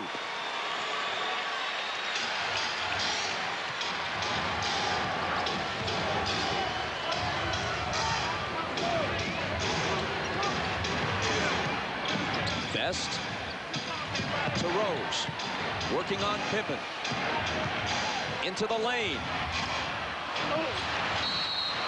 And a foul over the back as he tried to follow his own shot. You got to stay away from the frustration there, Isaiah. You missed the shot, okay? You've got to get back on defense now. You can't let the Bulls continue to parade to the free throw line, because what they can do now is not only they score at the free throw line, the clock is stopped, they can rest a little bit, and they can get their defense set in the half court. All these things work against you when teams start shooting free throws. Now, the problem that Indiana has, Doug, right now is that you got to keep scoring, because you know Chicago's going to score, and you can't rely on your defense to stop them. Now, what Indiana's betting on, that this could become a defensive battle where we can stop you and you can stop us. However, Chicago has Michael Jordan. The Pacers have a 1-point lead. And a timeout. 4 minutes and 48 seconds to decide whether this is a series again or whether it's virtually over. The Bulls defense, specifically steals and forced turnovers, have been so critical in the first 2 games of this series. You see what they have done up until this point in time today. 25 plus steals, plus 24 forced turnovers, plus 34 point differential off those forced turnovers. And here's what they've done today. It's been an entirely different story. -1 in steals, -2 in forced turnovers, and -7 in points off turnovers. So if the Pacers can win the game today, and it's a big if, winning by 1 right now, that will be the story. And Bird has come back with Smits in the game, and that tells me that he understands that they need to score. And from here on, they're going to try to outscore Chicago as opposed to out-defend them. And a significant foul, 5th on Longley, 5th on the team. Chicago now joins the Pacers in the penalty with 4:46 left. And Indiana has been one of the best free throw shooting teams in the league this year. Could the free throw line be the difference in the last 4:46? When you look at Indiana right now, everyone has done their job extremely well. They got 38 points off the bench. Now they just have to finish and close.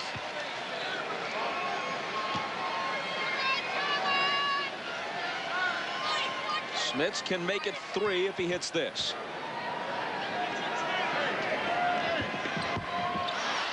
Pippen has the rebound.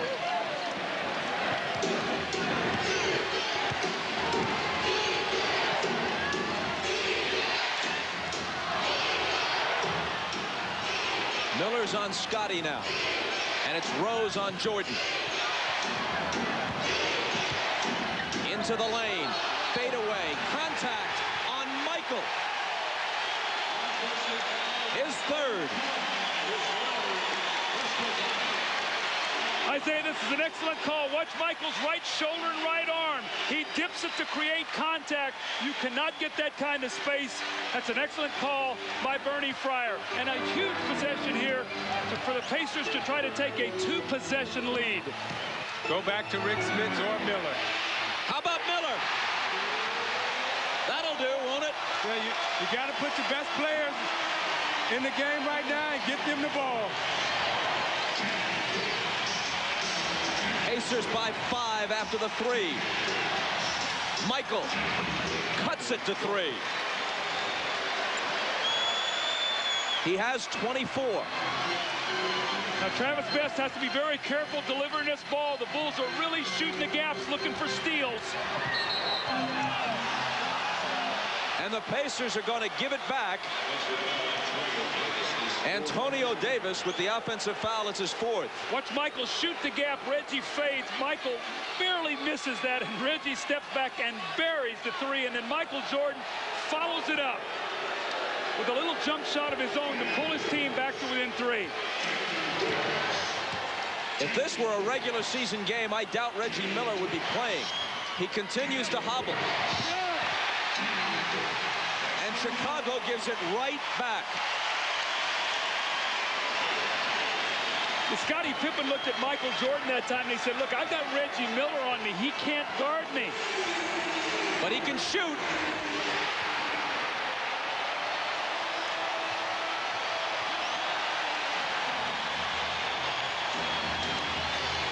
Pacers by 6.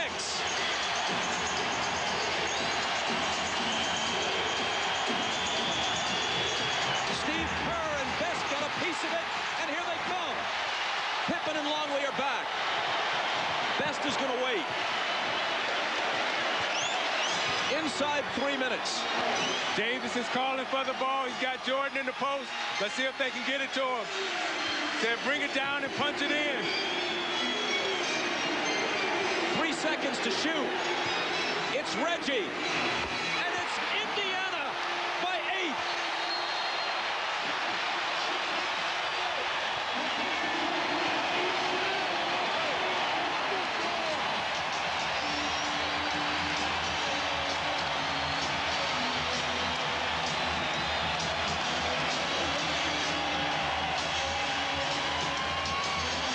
A man who has made his entire reputation on pressure baskets in the playoffs, averaging 24, 25 points a game in the postseason.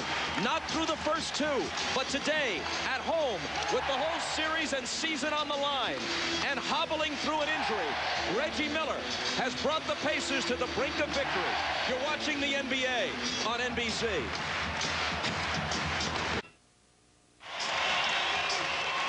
Doing it through clenched teeth.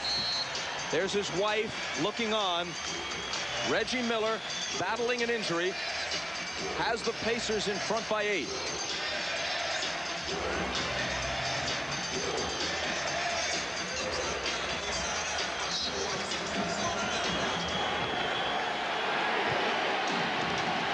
It's Kerr. To Kukoc.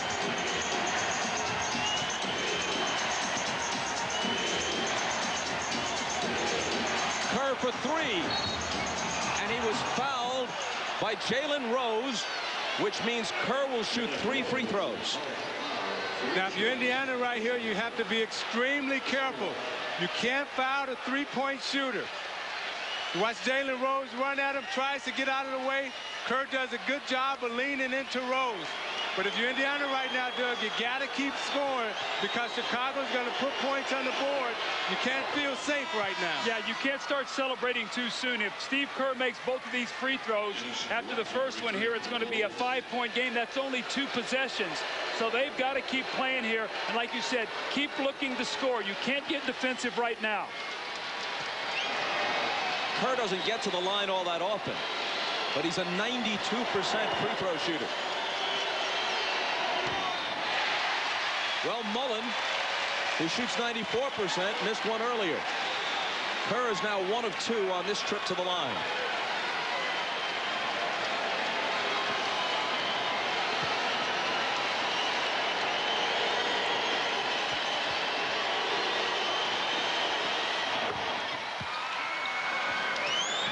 Indiana by 6 as the clock winds down toward 2 minutes. Travis Best has played since the 3:32 mark of the third quarter. So Larry Bird, as we see Best go to the basket, has made the decision that he is going to be the guy to take us home. Rodman fouls out of the game on that play.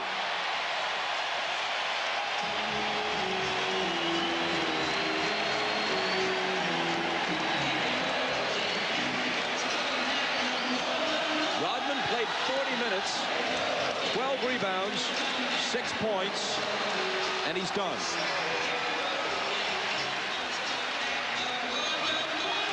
The speed and quickness, Travis Best just breaking Steve Kerr down, and you see it right there. He pokes him right in the eye. No question about that foul.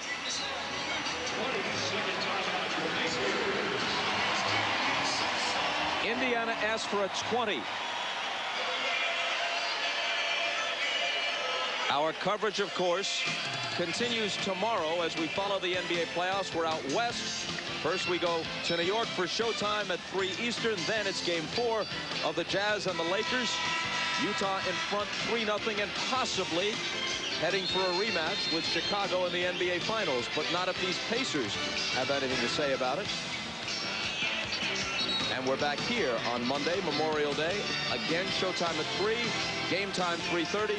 Game 4, Pacers and Bulls. Michael Jordan has 24 points on 8 of 20 shooting. Reggie Miller with a brilliant 4th period. 23 points on 8 of 14 shooting. We talked about at the start of the game, Bob. Michael has been 38% of his team's offense in the first 2 games and has carried them to 2 wins. Today, that has not been the case. The Pacers have done a better job. You know, Doug, when you look at Travis Best at the free throw line, Larry Bird told us yesterday that he wanted to keep Mark Jackson to about 28 minutes, and he wanted Travis Best to play the rest because he felt that they could use Travis Best's speed in this game. He makes 1 of 2. It's a 7-point lead.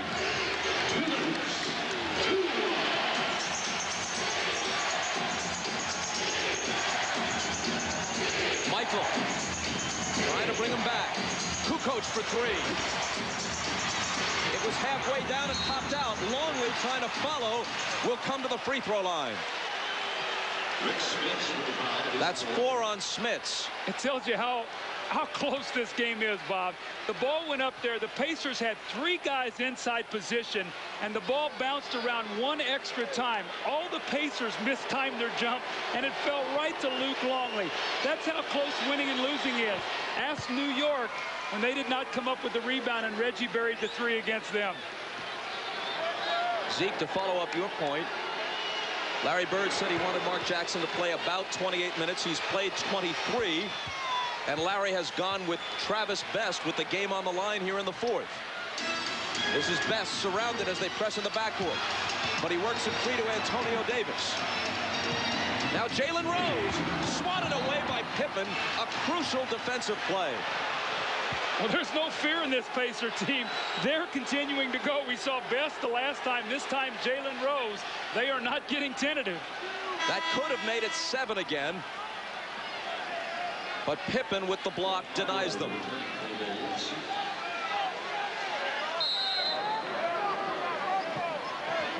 Longley a foul away from joining Rodman. Miller for 3. That may have finished the Bulls. 26 for Reggie. Kukoc. He was fouled by Davis, and now Kukoc will shoot 3 times. 5 on Antonio Davis. Sideline out of bounds play. You know Reggie's coming off a screen. Tony Kukoc does not switch. Scottie Pippen tried to get back in there. You switch that play. You do not let Reggie come off and catch and shoot. And his teammates just looked around at him like, Tony, you got to get out there. And Doug, as Phil Jackson told us yesterday, he was concerned about an explosion from Reggie Miller. He thought Reggie Miller could come out and get 26 to 30 points tonight, and right now he's stuck on 26. 11 of them in the 4th.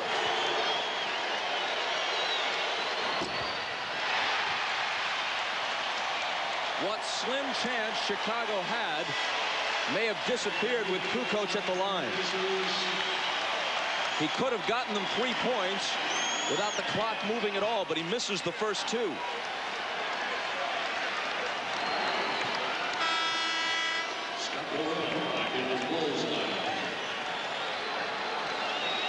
Burrell comes in, Longley out. Burrell being a 3-point shooter.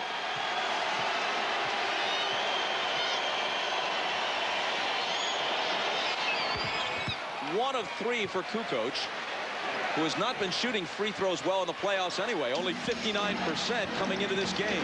Bob, if you count the playoffs this year, the Pacers are 26-0 when they score 100 points. Well, today they have 101.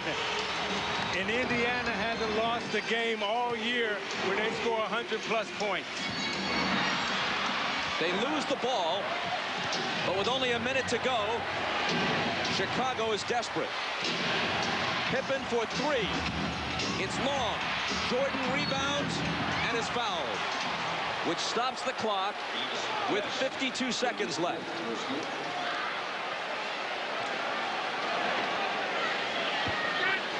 Twice before, the Pacers have come home down 0-2 in the Eastern Conference Finals, in 94 against the Knicks and in 95 against the Magic. Each time they won both games at home to knot the series and eventually push it to the limit. Each time they lost on the road in a 7th game. Here it appears they'll be back to within 2-1 with a chance to draw even on Memorial Day.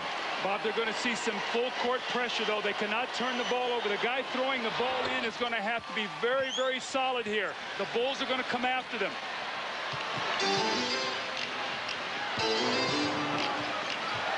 Best doubled in the backcourt, and it's stolen by Kukoc.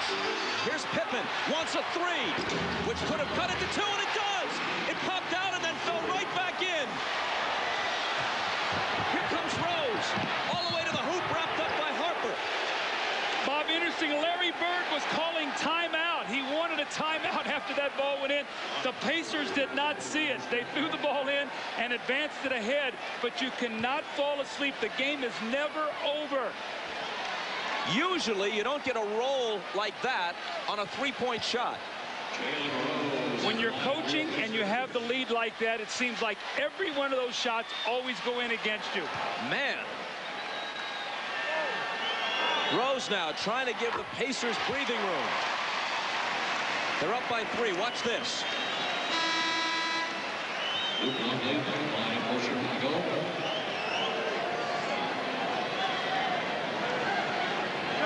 See, now this free throw is big because it keeps the lead to 2 possessions.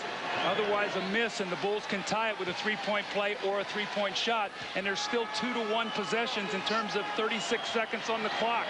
So the Bulls can get 2 shots to 1 here. Rose makes them both. Timeout Chicago. 36.1 on the clock. I don't imagine you're going anywhere, so we'll be right. Chicago ball down 4. They have 1 full timeout plus a 20 remaining. Indiana has 3 timeouts to use. Doug, you said when this game began, for Indiana to have a chance, they'd have to limit themselves to 15 turnovers and hold Chicago to 7 or 8 steals. Indiana has exactly 15 turnovers, and the Bulls have 8 steals. Well, they got 36 seconds here, and the Bulls are going to look to go quickly inside. The only way they'll look for a three here is if somebody leaves an open man on penetration. Jordan off the dribble. Deals out to Pippen for three. Short. Kerr swings it to Michael. That one's there. And it's a one-point game with 23.7 seconds. So theoretically, if the Pacers can protect the ball and not add to that turnover total of 15 that you mentioned, Doug, then they would force the Bulls to foul them. Again, what happens is you got to block out. Look at Steve Kerr. Travis Best does not put his body on him, and it gives him a second shot, and Michael buries the three. But when that shot goes up, you got to face guard. You got to do whatever it takes, but you cannot let Steve Kerr get an offensive rebound. Michael with 29. It's a one-point game, and we're back after this from your local station. Indiana leads by 1. You talk about now, they do not have to shoot. The 24-second shot clock is turned off. Look at the free throw shooters. They have great free throw shooters, but the first thing you have to do, they've elected to bring it in at half court. You must get the ball in, and you do not want to throw it to Antonio Davis. He's your worst free throw shooter. See, I think Mullen and Smith should be on the floor right now because they're great free throw shooters. They get it into Davis, who is immediately and intentionally fouled by Kukoc. Now, Rose did not want to go to Davis, but they were running the risk of a 5-second call. He had to get it into him.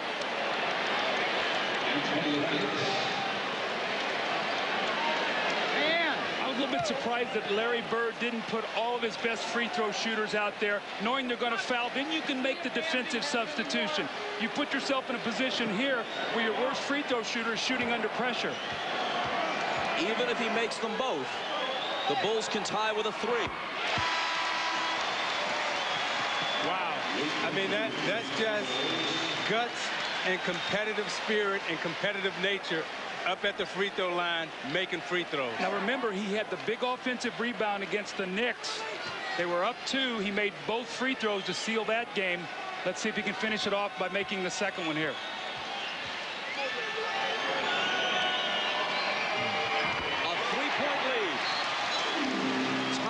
Chicago. Now, coming into this game, Chicago had hit only 4 of 22 from three-point range in their 2 victories in Chicago. Today, they're 8 of 16 from behind the arc. And it was the Pippen 3 and then the Jordan 3 that brought them from way back to this point. See, Bob, I think there's enough time for Chicago to go for a quick 2 and then foul. They don't necessarily need a three-point shot right now. But, Doug, maybe Larry Bird understands something better about his players than we do. You know, when you step up on that free throw line, you got to have a lot of courage to make free throws. And some of the best free throw shooters in the league right now who have good field goal percentages or good free throw percentages can't step up to the line and have enough courage to make free throws, and Bird knew Davis could do that. With a little more than 2 minutes to play, the Pacers led by 8. Well, Reggie Miller with tremendous shooting, reading the screen, fading back for the 3, the pump fake, and the 2-point shot. The sideline out of bounds play. He catches the Bulls, they don't switch it, and he buries the big 3. So Reggie has made some critical shots today. But Isaiah, remember, Matt Gook is talking about it in that New York Pacer game before. Many times the shot that hurts you is the one you don't rebound and you get the kick out for the open 3. That's what happened the last possession when they did not block out Steve Kerr. Yeah, the last possession also, you saw Jordan trying to put it on the floor, get Jalen Rose up in the air and try to get a foul. Look for Jordan to try to do the same thing or go inside quickly to a post-up on Rose.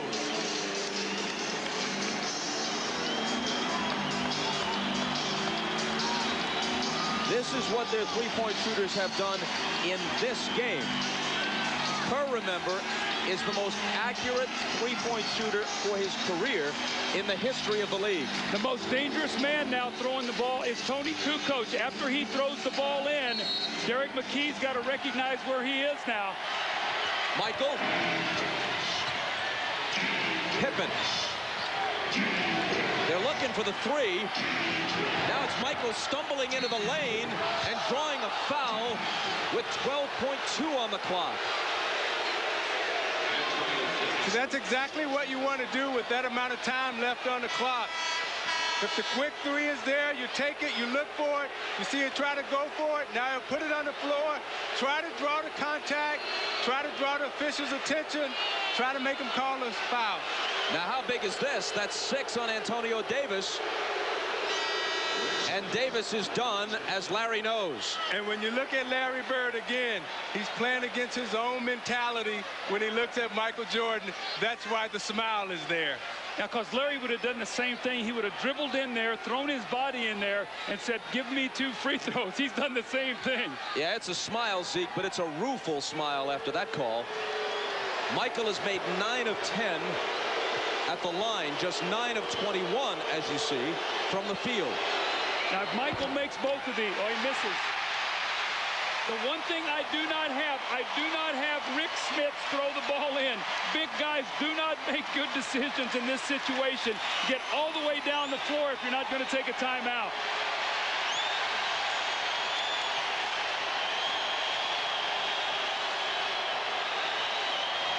.30 for Michael and a 2-point game.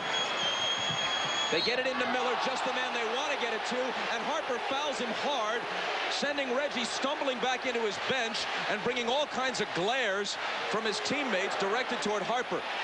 And Harper appeared to be extending a hand there, wanting to say to Reggie, hey, look, didn't mean it.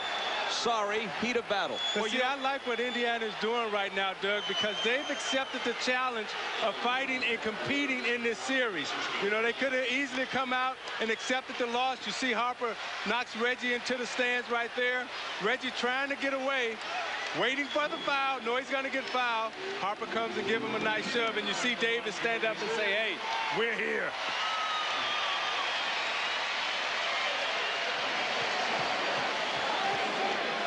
Miller. One more coming. If he misses, Chicago can tie with a 3. Now, what they like to do in this situation, Chicago, they love to throw the long pass to Michael Jordan. He'll run to the sideline. They'll throw it high to him going to the corner. A 4-point Indiana lead. Michael, catch, shoot, can't cut it to 2. Pippen rebounds, 4 seconds on the clock. Pippen is going to slam it, but that's going to do it if they can get it in. And Indiana, sweating for it to the last second, wins game 3.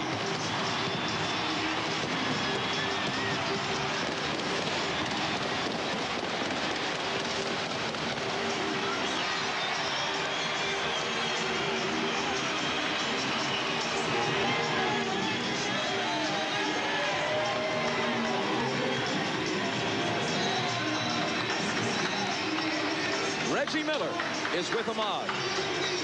All right, thanks, Bob. Reggie, a brilliant 4th quarter from you on the bad ankle and all, but you guys just would not give up. Well, understanding that Chicago was going to come in here really with no pressure on them, trying to get game 3. History tells us that they're very strong on game 3s. We just wanted to come out and play with better intensity that we had down in Chicago. And you know, our bench really played great for us. They really kept us in the game, and you know, shots just started to fall for us. A lot of people thought that this series was about over. Chicago comes there, win 1. They ended on Monday, but obviously that did not affect you guys feeling that you could get back in this series. Well, we have a lot of pride. You got to understand, we got some veterans on this team that we worked hard this year to win 58 games, and understanding this is going to be a dogfight. You know, we're going against the world champions, and we've been crying too much about the officials. I was telling the guys, just don't worry about that. Let's just come out and play hard and let the chips fall where they may. They talked about adjustments, thought you were all out of adjustments, but you came out today and they made your adjustments with the strength you got off the bench. Well, like I said, our bench really didn't do too much in the first 2 games, and I think they took that really personal, and they really wanted to come out in game 3 and show why we have the best bench in the league. What about the condition of your ankle? Well, I heard something pop, and you know, it's still hurting pretty bad, but I'm going to get some work on it, and we'll see what happens from Monday, I think. All right, great game, Reggie. Thank you. We'll see you on Monday. Okay. All right, back to you, Bob. Wow, it was some game. And again, the final score. The Pacers win it 107 to 105. Mrs. Miller is able to celebrate a bit. Reggie has been brilliant at times in these playoffs, including today, but he has played without some of the bravado and gestures that have surrounded his play in the past. He's been very subdued and very self-effacing in his comments. For Isaiah Thomas, Doug Collins, and Ahmad Rashad, I'm Bob Costas. Now we'll join Hannah Storm in our New York studios, along with John Sally, Peter Vesey, and Matt Gukas. See you Memorial Day for Game 4 of what now shapes up as a real series.